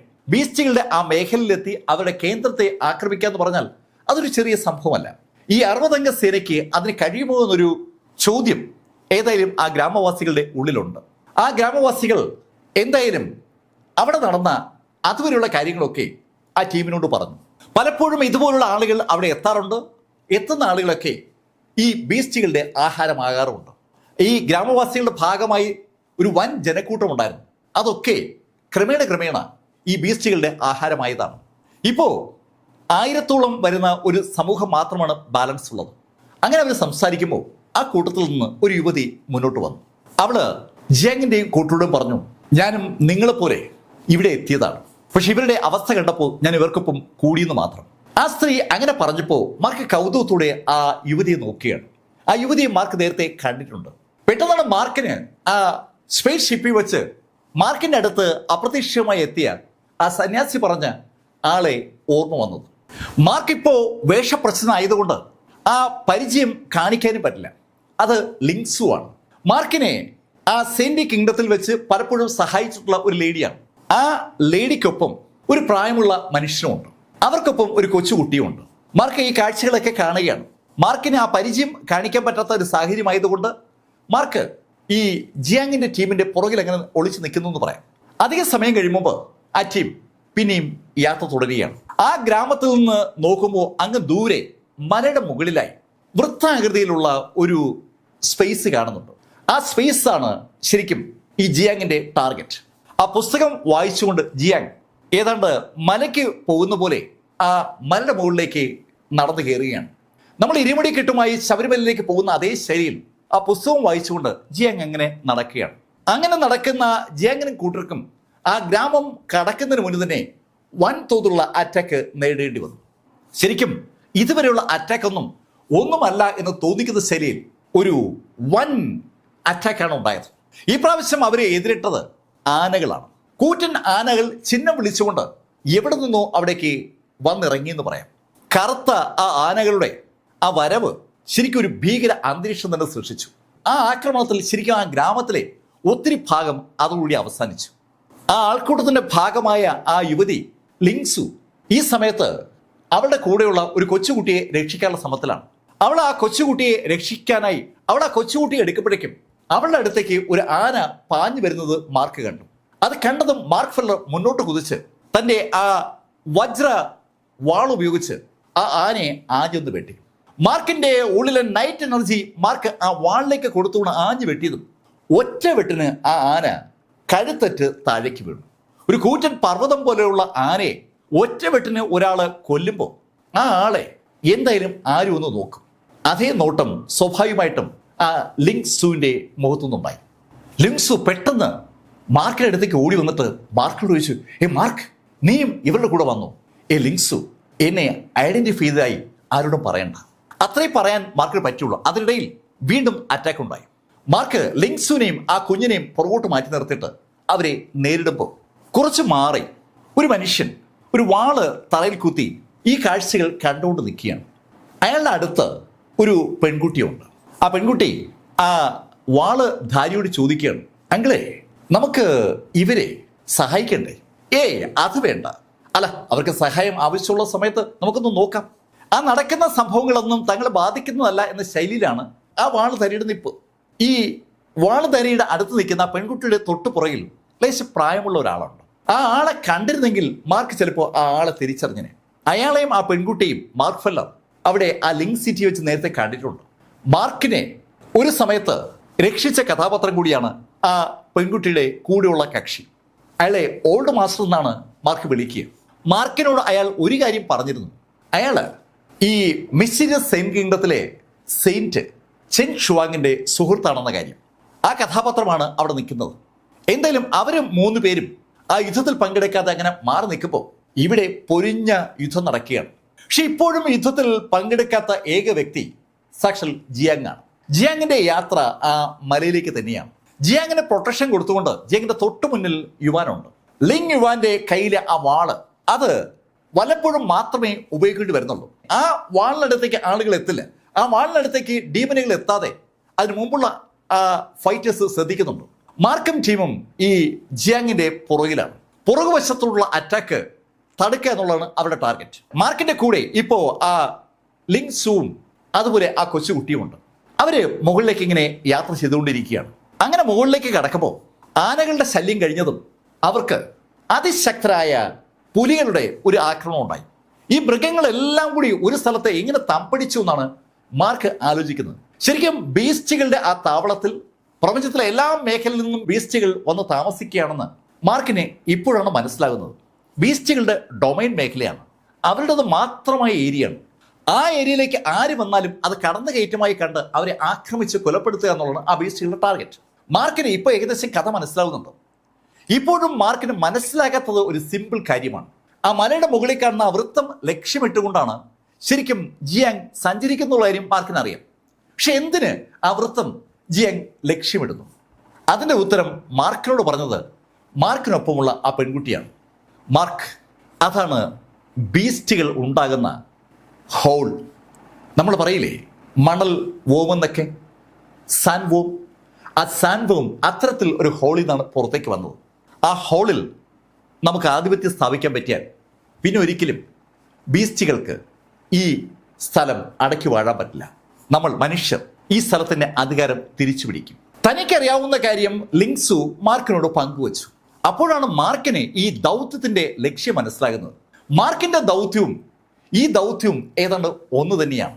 സാൻഡ്വോമുകളുടെ ആസ്ഥാനം കണ്ടെത്തി അവിടെ നിന്ന് ശക്തി നേടുക എന്നതാണല്ലോ മാർക്കിന്റെ ലക്ഷ്യം. ഇവിടെ ഇതാ മാർക്ക് പോലും അറിയാതെ മാർക്ക് അത്തരം ഒരു ലക്ഷ്യത്തിലേക്കാണ് നടക്കുന്നത്. അത് സ്വാഭാവികമായും മാർക്ക് ഫെല്ലറിൽ വല്ലാത്തൊരു ആവേശം ഉണ്ടാക്കി. പക്ഷെ ആവേശം മാർക്കിൽ ഉണ്ടാകുമ്പോഴേക്കും ഈ ബീസ്റ്റുകളുടെ അറ്റാക്കിന്റെ കപ്പാസിറ്റിയും കൂടി. മാർക്ക് ഇപ്പോൾ കാണുന്നത് അതിശക്തരായ 4 രാജാക്കന്മാരെന്ന് വിളിക്കപ്പെടുന്ന ആളുകളെയാണ്. ഒരു സിംഹവും ഒരു പുലിയും ഒരു കടുവയും ഒരു ആനയും എന്നൊക്കെ നമ്മൾ പറയില്ലേ, അതുപോലെ 4 വ്യത്യസ്ത സ്പീഷ്യസുകളെ നിയന്ത്രിക്കുന്ന രാജാക്കന്മാരാണ് വന്നിരിക്കുന്നത്. പക്ഷെ 4 പേരുടെയും ഉടല് മനുഷ്യരുടേതും തല മാത്രമാണ് ആ മൃഗങ്ങളുടേതും. ഒരു വല്ലാത്ത പ്രതിഭാസം. അങ്ങനെ മാത്രമേ മാർക്കറ്റിനെ വിളിക്കാൻ പറ്റൂ. ആ 4 മൃഗങ്ങളും കാലുകൾ തറയിൽ കുത്തിയ നിൽക്കുന്നത്. പക്ഷെ അവരുടെ സൈസ് വളരെ വലുതാണ്. ഒരു പ്രത്യേക രീതിയിലുള്ള സൃഷ്ടി, അങ്ങനെ നമുക്ക് അതിനെ വിളിക്കാം. ആ സൃഷ്ടികൾക്ക് 2 കൈകളാണ് ഉള്ളത്. ആ കൈകളിൽ ആയുധങ്ങളുമുണ്ട്. ആയുധങ്ങൾ വഹിക്കുന്ന തലകൾ മാത്രം വേറെയായ 4 ജീവികൾ. ആ 4 ജീവികൾക്കും അവരുടെ കീഴിലുള്ള ആ മൃഗങ്ങളുടെ മുകളിൽ വല്ലാത്തൊരു നിയന്ത്രണമുണ്ട്. അവ കൈ അനക്കുന്നതനുസരിച്ച് ആ മൃഗങ്ങൾ മുന്നോട്ട് കുതിക്കുകയും അറ്റാക്ക് ചെയ്യുകയും ചെയ്യുകയാണ്. മാർക്ക് ഇപ്പോൾ ഒരു കാര്യം കൂടി മനസ്സിലാക്കുന്നുണ്ട്. അവരുടെ കൂട്ടത്തിലുണ്ടായിരുന്ന 60 ആളുകൾ 30 ചുരുങ്ങിയിട്ടുണ്ട്. മാർക്ക് ടീം ജിയാങ്ങിന്റെ തൊട്ടു പുറകിലുണ്ട്. മുൻവശത്തുള്ള ആളുകൾ ഏതാണ്ട് ഇല്ലാതായി എന്ന് പറയാം. അത് കണ്ടതും ലിങ് യുവാൻ മാർക്കിനോട് ടീമിനോട് പറഞ്ഞു, നിങ്ങൾ കൂടി മുന്നോട്ട് കയറും. കേൾക്കേണ്ട താമസം മാർക്ക് ഫെല്ലർ ഫാറ്റിക്കൊപ്പം മുന്നോട്ട് കയറി. ഒരു ടീം തന്നെ ഇപ്പോൾ മുന്നോട്ട് കയറിയിരിക്കുകയാണ്. മുന്നിലുണ്ടായിരുന്ന ആ യുദ്ധം ചെയ്തുകൊണ്ടിരുന്ന ആളുകൾ പെട്ടെന്ന് പുറകോട്ടിറങ്ങി. അവരുടെ എണ്ണം വളരെ കുറഞ്ഞിരിക്കുകയാണ്. മാർക്ക് ഫെല്ലറും ടീമും മുന്നോട്ട് വന്നതോടുകൂടി യുദ്ധത്തിന് ഒരു പുതിയ മാനം ഉണ്ടായി. പുതിയ ഫ്രഷേഴ്സ് വരുമ്പോൾ സ്വാഭാവികമായിട്ടും ആ പവറൊക്കെ കൂടുമല്ലോ. തുടർന്ന് അതിശക്തമായ യുദ്ധം നടക്കുകയാണ്. യുദ്ധം നടക്കുമ്പോഴൊക്കെയും ഈ ടീം മുന്നോട്ട് നീങ്ങിക്കൊണ്ടിരിക്കുകയാണ്. ഇപ്പോൾ നടക്കുന്ന ടീം മല കയറുകയാണ്. മുകളിലോട്ട് കയറി തുടങ്ങുകയാണ്. മുകളിലോട്ട് കയറി തുടങ്ങുമ്പോൾ മുകളിൽ നിന്ന് താഴോട്ട് വരുന്ന അറ്റാക്കിൻ്റെ പവറും കൂടി തുടങ്ങി. പവർ കൂടുക എന്ന് പറഞ്ഞാൽ ആയുധങ്ങൾ ഉപയോഗിച്ചുള്ള അറ്റാക്ക് ആരംഭിച്ചിരിക്കുകയാണ്. ഇതുവരെ മൃഗീയമായ കൈക്കരുത്താണ് പല മൃഗങ്ങളും ഉപയോഗിച്ചതെങ്കിൽ ഇപ്പോൾ അവരുപയോഗിക്കുന്നത് സംസ്കരിക്കപ്പെട്ട അവരുടെ ആയോധന കലയാണ്. മനുഷ്യരുടെ പോലെ ആയുധങ്ങൾ ഉപയോഗിക്കുന്ന മൃഗങ്ങളുടെ ഒരു ശൃംഖല തന്നെ മുകളിലോട്ട് വരുന്നതോറും അവർ അറ്റാക്ക് ചെയ്ത് തുടങ്ങി. അമ്പും ബെല്ലും ഉപയോഗിച്ചും കത്തി ഉപയോഗിച്ചും വാൾ ഉപയോഗിച്ചും മറ്റ് ശൈലിയിലുള്ള ആയുധങ്ങൾ ഉപയോഗിച്ചുള്ള ശക്തമായ അറ്റാക്ക്. ആ അറ്റാക്ക് തടയ്ക്കുന്നതിനിടയിൽ നമ്മുടെ സംഘത്തിൻ്റെ അംഗസംഖ്യ ഏകദേശം 20 ചുരുങ്ങിയിട്ടുണ്ട്. പക്ഷെ ഇപ്പോഴും കൂസാതെ ജിയാങ് മുന്നോട്ട് നീങ്ങുകയാണ്. ജിയാങ്ങിന്റെ തൊട്ടു മുന്നിൽ പാറ പോലെ ഉറച്ച് സാക്ഷാൽ ലിങ് യുവാനുമുണ്ട്. ഈ കാഴ്ച മാറി നിൽക്കുന്ന ആ സോഡ്മാനൊപ്പമുള്ള ആ പെൺകുട്ടിയും അതുപോലെ ആ പ്രായമുള്ള ആളെ കാണുന്നുണ്ട്. അവര് കൗതുകത്തോടെ ആ കാഴ്ച കണ്ടുകൊണ്ടിരിക്കുകയാണ്. ആ പെൺകുട്ടിയോടായി ആ സോഡ്മാൻ പറഞ്ഞു, ഇനി അധിക ദൂരം ഉണ്ടാവില്ല. ആ യാത്ര ഏതാണ്ട് എൻഡ് ചെയ്യാൻ പോവുകയാണെന്ന് ഒരു തോന്നൽ ആ കക്ഷിക്കുണ്ട്. അതുകൊണ്ടാണ് അയാൾ അങ്ങനെ പറഞ്ഞത്. അയാൾ അങ്ങനെ പറയാൻ ഒരു കാരണമുണ്ട്. അത് നമ്മൾ കാണുന്നത് ആ മലയിലെ അടുത്ത ഘട്ടത്തിലേക്ക് അവർ കടന്നപ്പോഴാണ്. മാർക്കിനൊപ്പമുള്ള ആ ടീം ഇപ്പോൾ 20 ചുരുങ്ങിയിട്ടുണ്ടല്ലോ. അവർ മുകളിലേക്ക് കടക്കുമ്പോൾ അവിടെ അവരെ എതിരിട്ടത് ശരിക്കും സങ്കല്പിക്കാനാവാത്ത വിധം പവർഫുൾ ആയിട്ടുള്ള ഡീമനുകളുടെ ഒരു വലിയ കൂട്ടമാണ്. നേരത്തേക്ക് അവർ കണ്ട മൃഗങ്ങളോടൊന്നും കമ്പയർ ചെയ്യാൻ പറ്റാത്ത ശൈലിയിൽ ശക്തരായ ഒരു കൂട്ടം മൃഗങ്ങളുടെ അതിശക്തമായ ഒരു അറ്റാക്ക് അവർക്ക് നേരെ ഉണ്ടായി. കടിച്ച് പറിക്കപ്പെടുന്ന യോദ്ധാക്കളെ മാർക്കും ഫാറ്റിയും കണ്ടു. ആ സമയത്താണ് ഒരു കൂറ്റൻ സിംഹം ജിയാങ്ങിനെ ലക്ഷ്യമിട്ടുകൊണ്ട് മുന്നോട്ട് കുതിക്കുന്നത് മാർക്കിന്റെ ശ്രദ്ധയപ്പെട്ടത്. ജിയാങ്ങിന്റെ നേരെ പാഞ്ഞു വരുന്ന ആ സിംഹത്തെ കണ്ടതും മാർക്ക് ഫെല്ലറും മുന്നോട്ട് കുതിച്ച മാർക്കിന്റെ കയ്യിൽ അതിവേഗത്തിലാണ് ആ വാള് പ്രത്യക്ഷപ്പെടുന്നത്. മാർക്കിന്റെ കയ്യിലെ ആ ടൈഗർ സോഡ് ശക്തമായി ഒന്ന് കറങ്ങി താഴുമ്പോഴേക്കും ആ സിംഹം 2 കഷ്ണങ്ങളായി കീറി മുറിക്കപ്പെട്ടു. ഇതിനിടയിൽ മാർക്കിന്റെ ബോഡിയിൽ നിന്ന് ആ നൈറ്റ് എനർജി കയ്യിലൂടെ ആ വാളിലൂടെ ആ സിംഹത്തിൽ എത്തുകയായിരുന്നു. നൈറ്റ് എനർജി ആ സിംഹത്തെ 2 കീറി മുറിക്കുമ്പോൾ ഈ കാഴ്ച യുവാൻ കാണുന്നുണ്ട്. യുവാന്റെയും ജിയാങ്ങിന്റെയും മുഖത്ത് ഒരു പുഞ്ചിരി വിരിഞ്ഞു കാണും. എന്നാൽ അതേ സമയത്ത് കുറച്ച് മാറി നിൽക്കുന്ന ആ സന്യാസിയും അതുപോലെ സന്യാസിക്കൊപ്പോൾ ആളും പെട്ടെന്ന് ഒന്ന് വിജിലൻ്റായി. അവർക്ക് വ്യക്തമായും ആ നൈറ്റ് എനർജി മനസ്സിലായി എന്നർത്ഥം. ആ സോഡ്മാൻ കൂടെ നിൽക്കുന്ന ആ മനുഷ്യരൊന്ന് നോക്കി. ആ ഓൾഡ് മാസ്റ്ററെ, സന്യാസി വേഷത്തിൽ നിൽക്കുന്ന അയാൾ സോഡ് മാസ്റ്ററെ ഒന്ന് നോക്കി. 2 പേരുടെയും കണ്ണുകൾ ഒന്ന് തിളങ്ങി. 2 പേരും പെട്ടെന്ന് വിജിലൻ്റായി. ആ നിമിഷത്തിൽ മാർക്ക് ഫെല്ലർ ഒരു കാര്യം തിരിച്ചറിഞ്ഞു. ശക്തമായ ഒരു അന്വേഷണ ത്വര തനിക്ക് നേരെ വരുന്നത് മാർക്ക് അറിയുകയാണ്. ആ അന്വേഷണ ത്വര സ്റ്റാർട്ട് ചെയ്തിരിക്കുന്നത് ഇൻസ്ട്രക്ടർ ഓഫ് ഗോഡ്സുമായി ബന്ധിപ്പിച്ചാണ്. ആ ഇൻസ്ട്രക്ടർ ഓഫ് ഗോഡ്സിന്റെ നേതൃതാവ് അല്ലെങ്കിൽ അതിനെ മോണിറ്റർ ചെയ്യുന്ന ആ ജെയിന്റ് മാർക്കിന്റെ സാന്നിധ്യം തിരിച്ചറിഞ്ഞിരിക്കുന്നു. ഇൻസ്ട്രക്ടർ ഓഫ് ഗോഡ്സിനകത്ത് അകപ്പെട്ട ഒരാൾ പുറത്തിറങ്ങി സെയിന്റ് വേൾഡിലെത്തി യുദ്ധം നടത്തുമ്പോൾ സ്വാഭാവികമായിട്ടും ആ നടത്തിപ്പുകാരൻ അത് അറിയണമല്ലോ. ഇതാ നടത്തിപ്പുകാരൻ മാർക്കിന്റെ സാന്നിധ്യം അറിഞ്ഞിരിക്കുന്നു. അയാൾ ആ ഇൻസ്ട്രക്ടർ ഓഫ് വേൾഡിൽ നിന്ന് ഇവിടെ ഈ സെയിന്റ് വേൾഡിലേക്ക് തിരിക്കുകയാണ്. മാർക്കിന് കഥ ഏകദേശം മനസ്സിലാവുന്നുണ്ട്. ഏത് നിമിഷത്തിൽ വേണമെങ്കിലും അയാൾ ഇവിടെ എത്താം. അങ്ങനെ തോന്നുമ്പോഴേക്കും ജിയാങ്ങിനൊപ്പമുള്ള ടീമും ഒത്തിരി മുന്നേറി കഴിഞ്ഞു.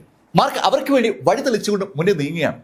വെട്ടി വീഴ്ത്തിക്കൊണ്ട് മുന്നോട്ട് നീങ്ങുന്ന മാർക്ക് ഫെല്ലറെ കൗതുകപൂർവ്വം ജിയാങ് കാണുന്നുണ്ട്. ജിയാങ്ങിന്റെ കണ്ണുകൾ ആ പുസ്തകത്തിലാണെങ്കിലും ചുറ്റുമുള്ളത് മുഴുവൻ ജിയാങ് അറിയുന്നുണ്ടെന്ന് പറയാം.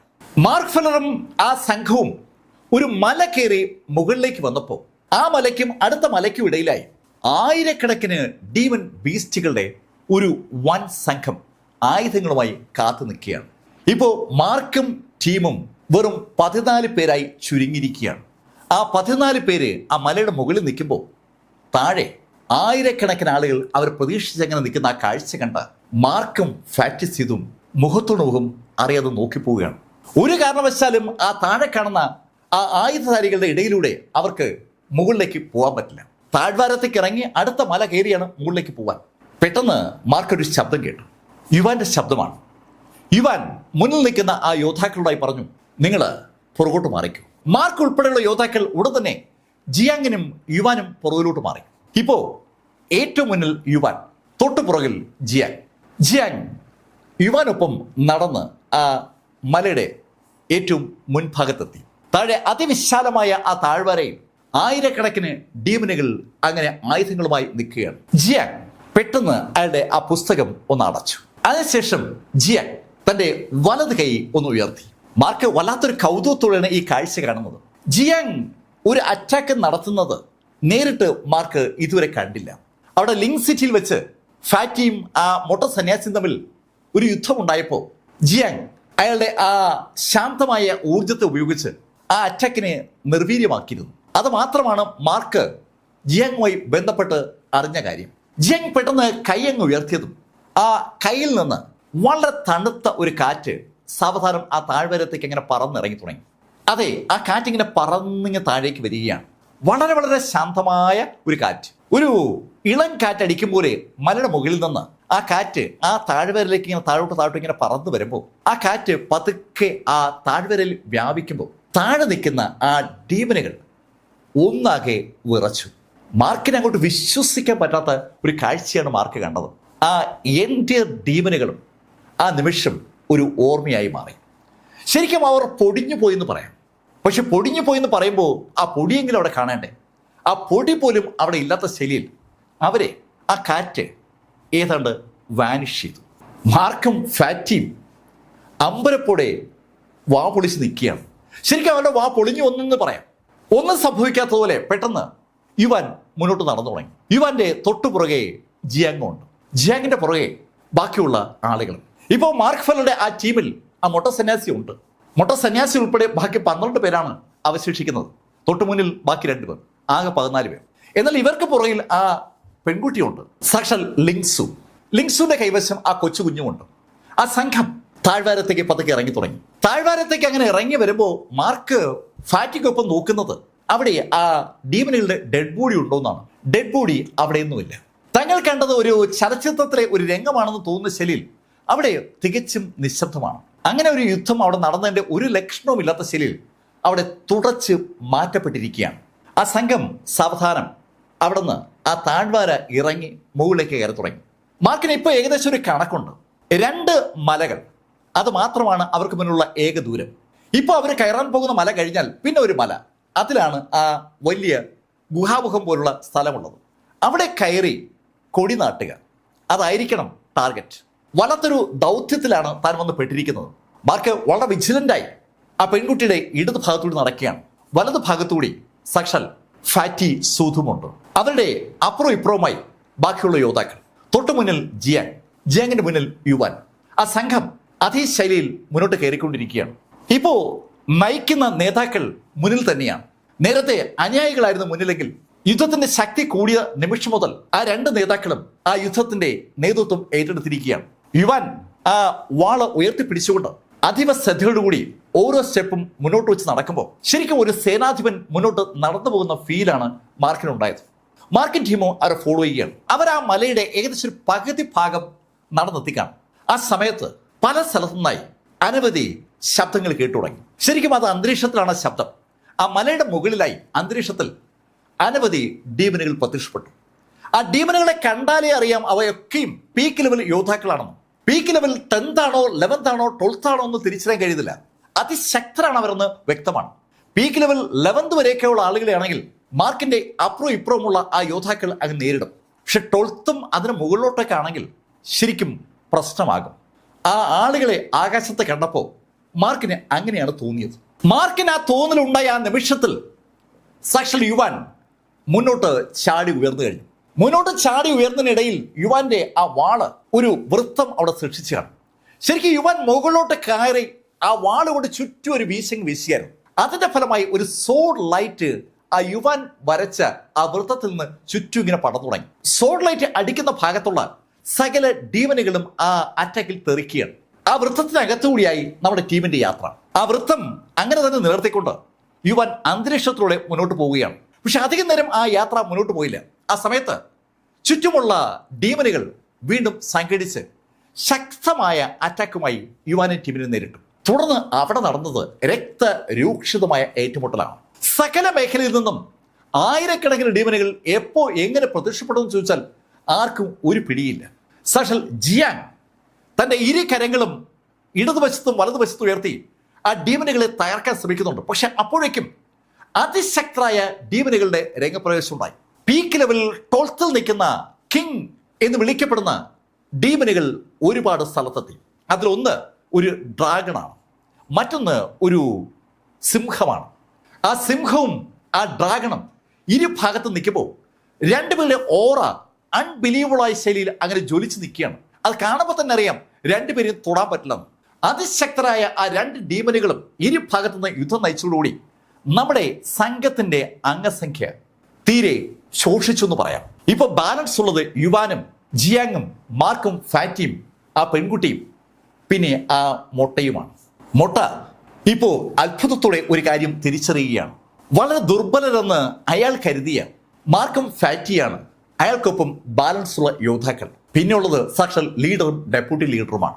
അയാള് മാർക്കിനൊപ്പം നിൽക്കാൻ ശ്രമിക്കുകയാണ്. അങ്ങനെ ആ യുദ്ധം കുറച്ചുകൂടി മുന്നോട്ട് പോവുകയാണ്. ആ മല ഏതാണ്ട് കവർ ചെയ്തു എന്ന് പറയാം. മാർക്ക് അൺബിലീവബിൾ ആയിട്ടുള്ള ഒരു യോദ്ധാവിനെ കാണുന്നത് ശരിക്കും യുവാനിലാണ്. യുവാൻ ഏതാണ്ട് ജ്വലിച്ച് നിൽക്കുകയാണ്. തനിക്ക് നേരെ പാഞ്ഞു വരുന്ന ഏത് അറ്റാക്കിനെയും ആ വാള് കൊണ്ട് അയാൾ നേരിട്ടുകൊണ്ടിരിക്കുകയാണ്. ശക്തമായ സോഡ് പ്രകാശമാണ് ആ വാളിൽ നിന്ന് ഉണ്ടാകുന്നത്. അതിശക്തമായ അറ്റാക്കിൽ ആ ഡീമനുകളെ ഒന്നൊന്നായി തകർത്തുകൊണ്ട് അവസാന ഡെസ്റ്റിനേഷനിലേക്ക് കടക്കുമ്പോൾ മാർക്ക് ഒരു കാര്യം കൂടി തിരിച്ചറിയുകയാണ്. തന്നെ തിരക്കുന്ന ആ ജെയിന്റ് ഒരുപാട് ദൂരം പിന്നിട്ട് കഴിഞ്ഞു.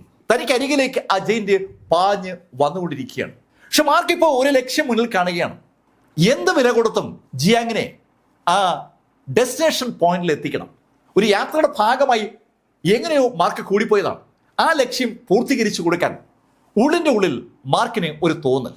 അതുകൊണ്ട് തന്നെ പിടിക്കപ്പെടുന്നതിനെ കുറിച്ചുള്ള ആ ചിന്തകളൊക്കെ മാർക്ക് ഏതാണ്ട് പൂർണ്ണമായും വിട്ടു. ചിന്തകൾ പൂർണ്ണമായും വിട്ട മാർക്ക് ഫെല്ലർ ആ സമയത്ത് മാർക്കിന്റെ യഥാർത്ഥ ഡിവൈൻ സെൻസ് ഉള്ള ഭാഗത്ത്, അതായത് 90% ഡിവൈൻ സെൻസ് ഉള്ള ആ ഇൻവെസ്റ്റർ ഓഫ് ഗോഡ്സിൽ നിന്ന് മാർക്കിന്റെ ആ ഡിവൈൻ സെൻസ് പിൻവലിച്ചു. ഈ രംഗത്തിന് സാക്ഷിയാണ് ശ്രീഹരിയും അതുപോലെ സ്മോക്കറും. അവർ രണ്ടുപേരും അത്ഭുതത്തോടെയാണ് പാഞ്ഞു പോകുന്ന മാർക്കിനെ കണ്ടത്. ആ ഇൻവെസ്റ്റർ ഓഫ് ഗോഡ്സിൽ ഉണ്ടായിരിക്കുന്ന ചെറിയ വിള്ളലിലൂടെ മാർക്ക് ഫെല്ലർ അതിവേഗം പാഞ്ഞു പോവുകയാണ്. അങ്ങനെ പാഞ്ഞു പോകുന്ന മാർക്കിന്റെ ആ പാഞ്ഞു പോകൽ ഉറപ്പായും ആ ജെയിന്റിന്റെ ശ്രദ്ധയിൽ പെടുമെന്നുള്ള കാര്യത്തിൽ അവർക്ക് ആർക്കും സംശയമില്ല. അതുകൊണ്ട് തന്നെ രണ്ടുപേരും മുഖത്തോട് നോക്കുമ്പോഴേക്കും ഇവിടെ മാർക്കിന്റെ ബോഡിയിലേക്ക് ആ ഡിവൈൻ സെൻസ് അങ്ങ് ഇടിച്ച് കയറുകയും ചെയ്തു. മാർക്കിന്റെ ഫുൾ ഡിവൈൻ സെൻസും ഇപ്പോൾ മാർക്കിന്റെ ബോഡിയിലേക്ക് വന്നു കഴിഞ്ഞു. മാർക്കിന്റെ പൂർണ്ണ ശക്തി നേടുമ്പോഴേക്കും ഈ സംഘം ഏതാണ്ട് അവസാനത്തെ മല കയറി തുടങ്ങിയാണ്. ആ സമയത്ത് യുദ്ധം കൊടുമ്പിരി കൊള്ളുകയാണ്. യുദ്ധത്തെ മുന്നിൽ നിന്ന് നയിക്കുന്നത് സാക്ഷാൽ യുവാൻ തന്നെയാണ്. യുവാന്റെ ആ വാളിന്റെ മുന്നിൽ ഒരു ഡീമനുകൾക്കും പിടിച്ചേക്കാൻ പറ്റുന്നില്ല. യുവാൻ ശരിക്കും സകല ഡീമനുകളിൽ തകർക്കുന്നുണ്ടെങ്കിലും മാർക്കിന്റെ ഉള്ളിനുള്ളിൽ ഒരു സംശയം. അവസാന നിമിഷത്തിൽ മാർക്കിന് ഇടപെടേണ്ടി വരുമെന്നുള്ള ഒരു തോന്നൽ മാർക്കിന് ഉണ്ടായതുകൊണ്ടാണ് മാർക്ക് അതിനുവേണ്ടി തന്റെ ഡിവൈൻ സെൻസ് തിരിച്ച് വിളിച്ചെടുത്തത്. മാർക്കിന്റെ ഫുൾ ഡിവൈൻ സെൻസും പ്രിപ്പയർഡ് ആയിരിക്കുമ്പോൾ മാർക്കും ജിയാങ്ങും യുവാനും ആ മൂവർ സംഘവും ആ മലയുടെ ഏതാണ്ട് പകുതി എത്തിക്കഴിഞ്ഞു. ഇനി പകുതിയൂടെ പോയാൽ അവര് ആ മലയുടെ ആ ഗുഹാമുഖത്തെത്തും. ആ നിമിഷത്തിൽ ആ ഗുഹയുടെ ഭാഗത്തുനിന്ന് അതിശക്തമായ പ്രകാശം താഴേക്ക് വന്നു. ശക്തമായ അറ്റാക്കുമായി ആ മലയുടെ മുകളിൽ നിന്ന് ഡീമനുകൾ താഴേക്ക് ഇങ്ങനെ ഒഴുകി ഇറങ്ങുകയാണ്. അതിശക്തമായ പ്രകാശമായതുകൊണ്ട് ഒന്നും കാണാൻ പറ്റാത്ത അവസ്ഥയാണ്. ആ പ്രകാശത്തിൽ സകലതും കുളിച്ചു നിൽക്കുമ്പോൾ ഒരു കാര്യം മാർക്ക് കണ്ടു. സമീപത്തുണ്ടായിരുന്ന ആ മൊട്ട സന്യാസി കഷ്ണങ്ങളായി ചിതറുന്ന കാഴ്ച. മാർക്ക് പെട്ടെന്ന് ആ യുവതിയെയും ഫാറ്റിയും തന്റെ പുറകിലേക്ക് ഒന്ന് ഒളിപ്പിച്ചു. മാർക്ക് തനിക്ക് ചുറ്റും ഒരു ഓറ സൃഷ്ടിച്ചുകൊണ്ട് ആ പ്രകാശത്തെ തന്റെ മാനിഫെസ്റ്റേഷൻ ഗേറ്റ്സ് വഴി മാർക്ക് മോണിറ്റർ ചെയ്ത് തുടങ്ങി. അങ്ങനെ മോണിറ്റർ ചെയ്യുമ്പോൾ അറ്റാക്ക് വരുന്ന സ്ഥലം മാർക്കിന് കാണാൻ പറ്റുന്നുണ്ട്. മാർക്ക് അതിവേഗം ആ അറ്റാക്കിനെ ഡിഫെൻഡ് ചെയ്യുകയോ അല്ലെങ്കിൽ അറ്റാക്ക് ചെയ്യുന്ന ആളെ ആക്രമിക്കുകയോ ചെയ്യണം. ഇതിനിടയിൽ യുവാൻ മുന്നോട്ട് കയറുകയാണ്. യുവാന്റെ തൊട്ടുപുറകെ ജിയാങ്ങുണ്ട്. പക്ഷെ പെട്ടെന്നാണ് ശക്തമായ ഒരു അറ്റാക്ക് യുവാന് നേരെ ഉണ്ടായത്. ആ അറ്റാക്ക് മാർക്ക് കണ്ടു. ആ അറ്റാക്ക് നടത്തിയ ആളെയും മാർക്ക് കണ്ടു. അത് സാക്ഷാൽ ചെൻ ശിഷ്യയാണ്. മാർക്ക് വളരെ നാളുകൾക്ക് മുമ്പേ പരിചയപ്പെട്ട മോൺസസിന്റെ ഭാഗമായി മാറിയ ആ സന്യാസി ചെൻ ശിഷ ഇതാ ആ 9 ക്ലിഫ്സിന് ശേഷം വീണ്ടും അവരുടെ മുന്നിലേക്ക് വന്നിരിക്കുകയാണ്. അയാൾ ആ തുരങ്കം പോലെയുള്ള ആ ഗുഹാമുഖത്ത് അങ്ങനെ നിൽക്കുകയാണ്. അവിടെ നിന്നുകൊണ്ടാണ് ചെൻ ശിഷ അയാളുടെ ഇടത് കൈ ഒന്ന് അനക്കിയതും ഒരു ശക്തമായ പ്രകാശം യുവാന്റെ നെഞ്ചിലൂടെ അങ്ങ് പാസ് ചെയ്തു പോയത്. ശരിക്കും ഒരു വലിയ ഹോള് യുവാന്റെ നെഞ്ചിൽ സൃഷ്ടിച്ചുകൊണ്ടാണ് ആ പ്രകാശം അങ്ങ് കടന്നുപോയത്. തലതിരിച്ച് താഴേക്ക് നോക്കി യുവാൻ കാണുന്നത് തന്റെ നെഞ്ച് പൂർണ്ണമായും നഷ്ടമായിരിക്കുന്നതാണ്. ആ കാഴ്ചയിലേക്ക് നോക്കിയ യുവാൻ ഒരു ശബ്ദത്തോടെ താഴേക്ക് വീണു. യുവാൻ തന്റെ തൊട്ടു മുന്നിൽ താഴേക്ക് വീഴുന്നത് സാക്ഷാൽ ജിയാങ് കാണുകയും ചെയ്തു. ജിയാങ് പെട്ടെന്ന് നിശ്ചലനായി അവിടെ അങ്ങ് നിന്നു. ആ നിമിഷത്തിൽ മാർക്ക് ഫെല്ലർ ഫാറ്റിയോട് പറഞ്ഞു, ഫാറ്റി നീ ഇവിടെ സംരക്ഷിച്ചോളണം. അങ്ങനെ പറഞ്ഞിട്ട് മാർക്ക് തന്റെ കൈവശമുണ്ടായിരുന്ന പല സാധനങ്ങളും ഫാറ്റിക്ക് ഹാൻഡ് ഓവർ ചെയ്തു. അതിനുശേഷം മാർക്ക് ഒരൊറ്റ കുതിപ്പ് മുന്നോട്ട് മാർക്ക് കുതിക്കുമ്പോൾ മാർക്ക് ആ കാഴ്ച കാണുകയാണ്. സാക്ഷാൽ ജെയിന്റ് അടുത്തേക്ക് പാഞ്ഞു വരുന്ന കാഴ്ച. മാർക്ക് മുന്നോട്ട് കുതിക്കുന്ന ആ നിമിഷത്തിൽ ജെയിന്റ് ആകാശത്ത് എത്തിക്കഴിഞ്ഞു. ആകാശത്ത് താഴേക്ക് പായുന്ന ആ ജെയിന്റ് തന്റെ ആ കൂറ്റൻ കൈ മാർക്ക് ഫെല്ലർക്ക് നേരെ നീട്ടുകയാണ്. ആ കൈ ഉള്ളത് കൊണ്ടാണ് അതിനെ ജെയിന്റ് എന്ന് വിളിക്കുന്നത്. ആകാശത്ത് നിന്ന് ഒരു കൂറ്റൻ കൈ താഴേക്ക് ഇങ്ങനെ പാഞ്ഞു വരുമ്പോൾ മാർക്ക് ഫെല്ലർ നിശ്ചലനായി നിൽക്കുന്ന ജിയാങ്ങിനോട് പറഞ്ഞു, ജിങ് പ്ലീസ് എന്നെ ആ ഗുഹയിലേക്ക് കയറ്റൂ. മാർക്ക് ഫെല്ലറുടെ ആ വാക്കുകൾ കേട്ടതും തന്നെ കടന്ന് ഗുഹാമുഖത്തേക്ക് കുതിക്കുന്ന മാർക്കിനെ ജിയാങ് അതിശക്തമായി ഒരു ഫോഴ്സോട് കൂടി ഗുഹയ്ക്കകത്തേക്ക് ഒരൊറ്റ തള്ളു. ഗുഹയ്ക്കകത്തേക്ക് മാർക്ക് ഫെല്ലർ അങ്ങനെ പാഞ്ഞു പോകുമ്പോൾ മാർക്കിന്റെ വലത് കൈയിലേക്ക് ആ കുഞ്ഞു കഠാര പാഞ്ഞു വന്നു കഴിഞ്ഞു. ആ കഠാരയുമായി മുന്നോട്ട് കുതിച്ച മാർക്കിന്റെ തൊട്ടു മുന്നിൽ ആ സന്യാസി നിൽക്കുകയാണ്. ആ സന്യാസി മാർക്കിനെ കണ്ട് അമ്പരം നിൽക്കുമ്പോഴേക്കും മാർക്കിന്റെ ആ കയ്യിൽ സകല ഊർജവും മാർക്ക് സമാഹരിച്ചു കഴിഞ്ഞു. മാർക്കിന്റെ ആ കയ്യിലേക്ക് ഊർജം സമാഹരിക്കുമ്പോൾ മാർക്കിനെ അതിശക്തമായി ഒന്ന് അറ്റാക്ക് ചെയ്യുകയാണ് സാക്ഷാൽ ചെൻ. ചെന്നിനെ മാർക്ക് അറ്റാക്ക് ചെയ്യുന്ന ആ നിമിഷത്തിൽ മാർക്കിന്റെ എൻറ്റയർ ബോഡിയിൽ കൂടെ ഒരു തിളച്ചു മറിയിൽ ഉണ്ടാവുകയാണ്. മാർക്കിന്റെ ബോഡിയിലുള്ള കയോട്ടിക് എനർജിയും മാർക്കിന്റെ ആ ഡിവൈൻ സെൻസിനകത്ത് പതുങ്ങിക്കിടന്ന ആ നൈറ്റ് എനർജിയുടെ ആ കേന്ദ്രവും ഒന്നിച്ച് ഒന്ന് കൂടിച്ചേർന്ന നിമിഷം. ആ നിമിഷത്തിൽ മാർക്കിന്റെ ബോഡി മുഴുവൻ ഒന്ന് കിടുങ്ങിയെന്ന് പറയാം. കിടുങ്ങുന്നതോടൊപ്പം മാർക്കിന്റെ ബോഡി ശരിക്കും പ്രകാശിച്ചു തുടങ്ങി. ആ നിമിഷത്തിൽ മാർക്കിന്റെ ബോഡിക്കകത്ത് ഒരു സംയോജനം നടക്കുകയാണ്. സാക്ഷാൽ എമിലി ബ്ലാക്കിന്റെ ആ രക്തവും മാർക്കിന്റെ രക്തവും തമ്മിലുള്ള ഒരു യോജിപ്പ് പ്രക്രിയയാണ് അവിടെ നടന്നത്. അങ്ങ് പൈറോയിൽ വെച്ച് മാർക്ക് ഫെല്ലർ എമിലിയുടെ രക്തം സ്വീകരിച്ചിട്ടുണ്ട്. ആ രക്തം ഇതുവരെയും സംയോജിക്കാതെ കിടക്കുകയാണ്. ആ രക്തവും മാർക്കിന്റെ രക്തവും തമ്മിൽ ഒന്നിച്ച് കൂടിച്ചേരുന്ന ആ നിമിഷത്തിൽ മാർക്കിന്റെ ബോഡിയിലൂടെ വൈദ്യുത തരംഗങ്ങളുടെ ഒരു പ്രവാഹം തന്നെ ഉണ്ടായി. ഇതൊക്കെ സെക്കൻഡുകൾക്ക് സംഭവിക്കുകയാണ്. ആ വൈദ്യുത തരംഗങ്ങൾ മാർക്കിന്റെ ബോഡിയിൽ അങ്ങനെ പ്രകാശിക്കുമ്പോൾ താഴെ നിൽക്കുന്ന ആ സോഡ്മാനും അതുപോലെ ആ ഓൾഡ് മാനും ആകാശത്തേക്ക് കുതിച്ചു കഴിഞ്ഞു. ഈ നിമിഷത്തിൽ വേറെ ചില കാര്യങ്ങൾ സംഭവിക്കുകയാണ്. അനവധി സ്ഥലങ്ങളിൽ നിന്നായി അനവധി ആളുകൾ മുന്നോട്ട് കുതിക്കുന്നുണ്ട്. ആ മുന്നോട്ട് കുതിക്കുന്ന ആളുകളുടെ കൂട്ടത്തിൽ നമുക്കിപ്പോ ഒരാളെ കാണാം. അത് സാക്ഷാൽ ഷിമോജിയാണ്. ആ ഒറ്റക്കണ്ണുള്ള ഷിമോജി. ഒറ്റക്കണ്ണുള്ള ഷിമോജി ഒരു ഭാഗത്തൂടെയും മറുഭാഗത്തൂടെ ഷാഡോലെസ് ഡിവൈൻ കിങ്ഡത്തിന്റെ ആ സെയിന്റ് ജൂ ചെന്നും മാർക്കിനെ അറ്റാക്ക് ചെയ്യുമ്പോൾ മാർക്കിന്റെ തൊട്ടു മുന്നിൽ സാക്ഷാൽ ചെൻ ശിക്ഷയുണ്ട്. ചെൻ ശിക്ഷ മാർക്കിന്റെ ബോഡിയിലുണ്ടായ ആ വൈദ്യുത തരംഗങ്ങൾ കണ്ട് അമ്പരം നിൽക്കുമ്പോഴേക്കും മാർക്കിന്റെ ആ കുഞ്ഞു കത്തി ചിൻഷയുടെ നെഞ്ചിലൂടെ അങ്ങനെ കടന്നങ്ങ് പോവുകയാണ്. അതിശക്തമായ ഒരു ഫ്ലാഷ്. ആ ഫ്ലാഷിൽ ചിൻഷ 2 കഷ്ണങ്ങളായി ചിതറി താഴേക്ക് വീഴുമ്പോൾ അവിടേക്ക് പാഞ്ഞെത്തിരുന്ന ജൂച്ചനും അതുപോലെ ഷിമോജിയും മാർക്കിനെ അറ്റാക്ക് ചെയ്യുന്ന നിമിഷത്തിൽ മാർക്കിന്റെ അടുത്തേക്ക് ആകാശത്ത് ആ ജെയിന്റ് കൈ പാഞ്ഞു വരികയാണ്. തനിക്ക് നേരെ പാഞ്ഞു വരുന്ന ജെയിന്റ് കൈയിലേക്ക് ഒരു കറക്കം കറങ്ങി തിരിഞ്ഞ മാർക്ക് ഫെല്ലർ തന്റെ കയ്യിലിരുന്ന ആ കത്തി കൊണ്ട് ആഞ്ഞൊരൊറ്റ വെട്ട്. ശരിക്കും ആ ജെയിന്റ് കൈ മാർക്കിന്റെ പിടിക്കാനായിട്ട് വന്നപ്പോഴാണ് ആ കൈയിലേക്ക് മാർക്ക് ആഞ്ഞു വെട്ടുന്നത്. ഒരു കൂറ്റൻ കൈയാണെന്ന് മാത്രമല്ല അതൊരു ഗോൾഡ് ലെവൽ കൈയുമാണ്. ആ കൈയിലേക്ക് മാർക്ക് ഫെല്ലർ ആഞ്ഞു വെട്ടിയതും ആ കൈ 2ആയി മുറിഞ്ഞു. ആ കൈ അറ്റ് വീണില്ലെന്നേ ഉള്ളൂ. പെട്ടെന്ന് ആ ജെയിന്റെ കൈ പിൻവലിച്ചു. ആ ജെയിന്റെ കൈ പിൻവലിക്കുമ്പോഴേക്കും ജൂച്ചനും അതുപോലെ ഷിമോജിയും അവരുടെ അറ്റാക്ക് മാർക്കിനെതിരെ തൊടുത്തു കഴിഞ്ഞിരുന്നു.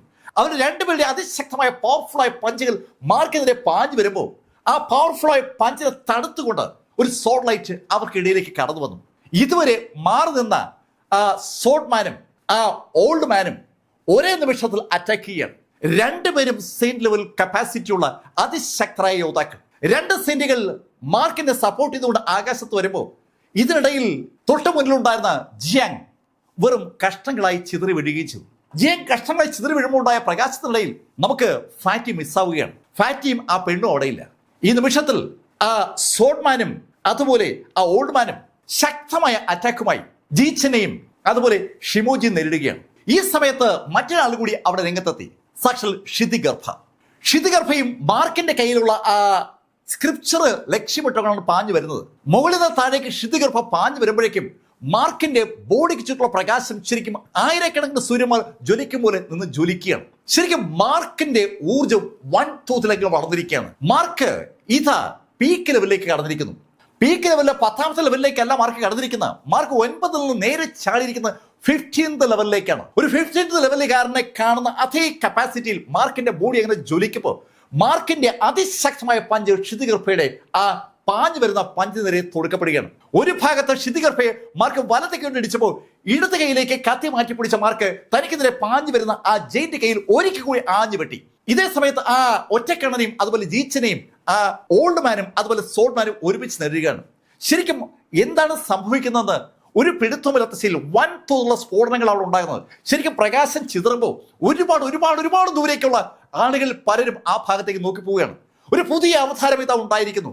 അങ്ങനെ ആ ബീസ്റ്റുകളുടെ ഡൊമൈൻ മേഖലയിൽ ഇതാ ഒരു മനുഷ്യന്റെ ഉദയം ഉണ്ടാവുകയാണ്. ഒരു മനുഷ്യൻ ഇതാ ഗോഡ് ലെവലിലേക്ക് കടന്നിരിക്കുകയാണ്.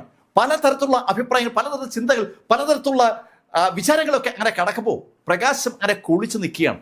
ശരിക്കും ഞെട്ടിപ്പിക്കുന്ന ആ നിമിഷത്തിൽ മാർക്ക് ഫെല്ലർ ഒരു ശബ്ദം കേട്ടോ. മാർക്ക് തിരിച്ചു കയറിക്കോ. കേൾക്കേണ്ട താമസം മാർക്ക് ഫെല്ലർ തന്റെ നെഞ്ചിലുള്ള ആ ഇമ്മോർട്ടൽ സ്ക്രിപ്ചറിനകത്തേക്ക് ശരിക്കും തന്റെ ആ സോളിനെ പിടിച്ചെങ്ങ് വലിച്ചു. ആ നിമിഷത്തിൽ മാർക്ക് ഫെല്ലർ ആ സ്ഥലത്ത് നിന്ന് പൂർണ്ണമായും അങ്ങ് അപ്രത്യക്ഷമായി. അവിടെയുള്ള മുഴുവൻ പ്രകാശവും അടങ്ങുമ്പോൾ ഇപ്പൊ അവശേഷിക്കുന്നത് ആ സോഡ്മാനും ആ പെൺകുട്ടിയും പിന്നെ ആ ഓൾഡ് മാനുമാണ്. ഷിതിഗർഭയും ചെന്നും ആ ഷിമോജിയും വൻതോതിൽ പരുക്കളിലൂടെ അവിടുന്ന് ഒരുപാട് ദൂരേക്ക് പിന്മാറിയിരിക്കുകയാണ്. ഇതിനിടയിൽ ഒരു കാര്യം കൂടി സംഭവിച്ചു. അത് ആ ജൂച്ചന്റെ കാര്യത്തിലാണ്. ചെൻ തന്റെ മുഴുവൻ ശക്തിയും ഉപയോഗിച്ച് മാർക്കിനെ പിടിക്കാൻ ശ്രമിച്ചപ്പോൾ മാർക്കിന്റെ ബോഡിയിലെ സർ ഡാഗർ ഉണ്ടല്ലോ, ആ കത്തി ആ പ്രകാശത്തെ പൂർണ്ണമായി അങ്ങ് വലിച്ചെടുത്തു. ആ പ്രകാശത്തെ വലിച്ചെടുക്കുമ്പോൾ ഡാഗർ മാർക്കിനോട് പറയുകയും ചെയ്തു, ഒരുപാട് നാളുകളായി ഇത്രയും ഊർജം കിട്ടിയിട്ട്. ആ നിമിഷത്തിൽ ഏകദേശം 100 വർഷങ്ങൾ കൊണ്ട് താൻ സ്വരൂപിച്ചെടുത്ത മുഴുവൻ ഊർജവുമാണ് ആ സെയിന്റ് ചെന്നിന് നഷ്ടമായത്. ചെയിനിന്റെ ഊർജം തന്റെ ശരീരത്തിൽ നിന്ന് വാർന്നു പോകുന്നത് ചെയിന് മനസ്സിലാകുന്നുണ്ട്. ആ നിമിഷത്തിൽ ചെയിൻ പിന്മാറുകയായിരുന്നു. അതേപോലെ ഷിതിഗർഭയും ഷിമോജിയും അവരെല്ലാവരും അപ്രത്യക്ഷമായി കഴിഞ്ഞതും ആ ഓൾഡ് മാൻ തന്റെ കൂടെ നിൽക്കുന്ന ആ സോഡ്മാനോട് പറഞ്ഞു, ഗാർഡിയന്റെ മകൻ വിജയിക്കേണ്ടത് ഈ ലോകത്തിന്റെ ആവശ്യമാണ്. അവിടെ ആ പ്രകാശം സൃഷ്ടിച്ച് 15th ലെവലിലേക്ക് കടന്ന ആ വ്യക്തി സാക്ഷാൽ ഗാർഡിയൻ ഫെല്ലറുടെ മകൻ മാർക്ക് ഫെല്ലർ ആണെന്ന് ആ വ്യക്തിക്ക് കൃത്യമായി അറിയാം. കഥയിലെ ഈ ഭാഗം ഞാനിവിടെ അവസാനിപ്പിക്കുന്നു. അടുത്ത ഭാഗവുമായി അടുത്ത ദിവസം വീണ്ടും കാണാം. ഇതുവരെ മാർക്ക് ഫെല്ലറുടെ കഥ നിങ്ങളോട് പറഞ്ഞത് എം ലൈഫിൽ നിന്ന് BS ചന്ദ്രമോഹൻ. കമന്റിൽ ചെയ്യുക. Thank you.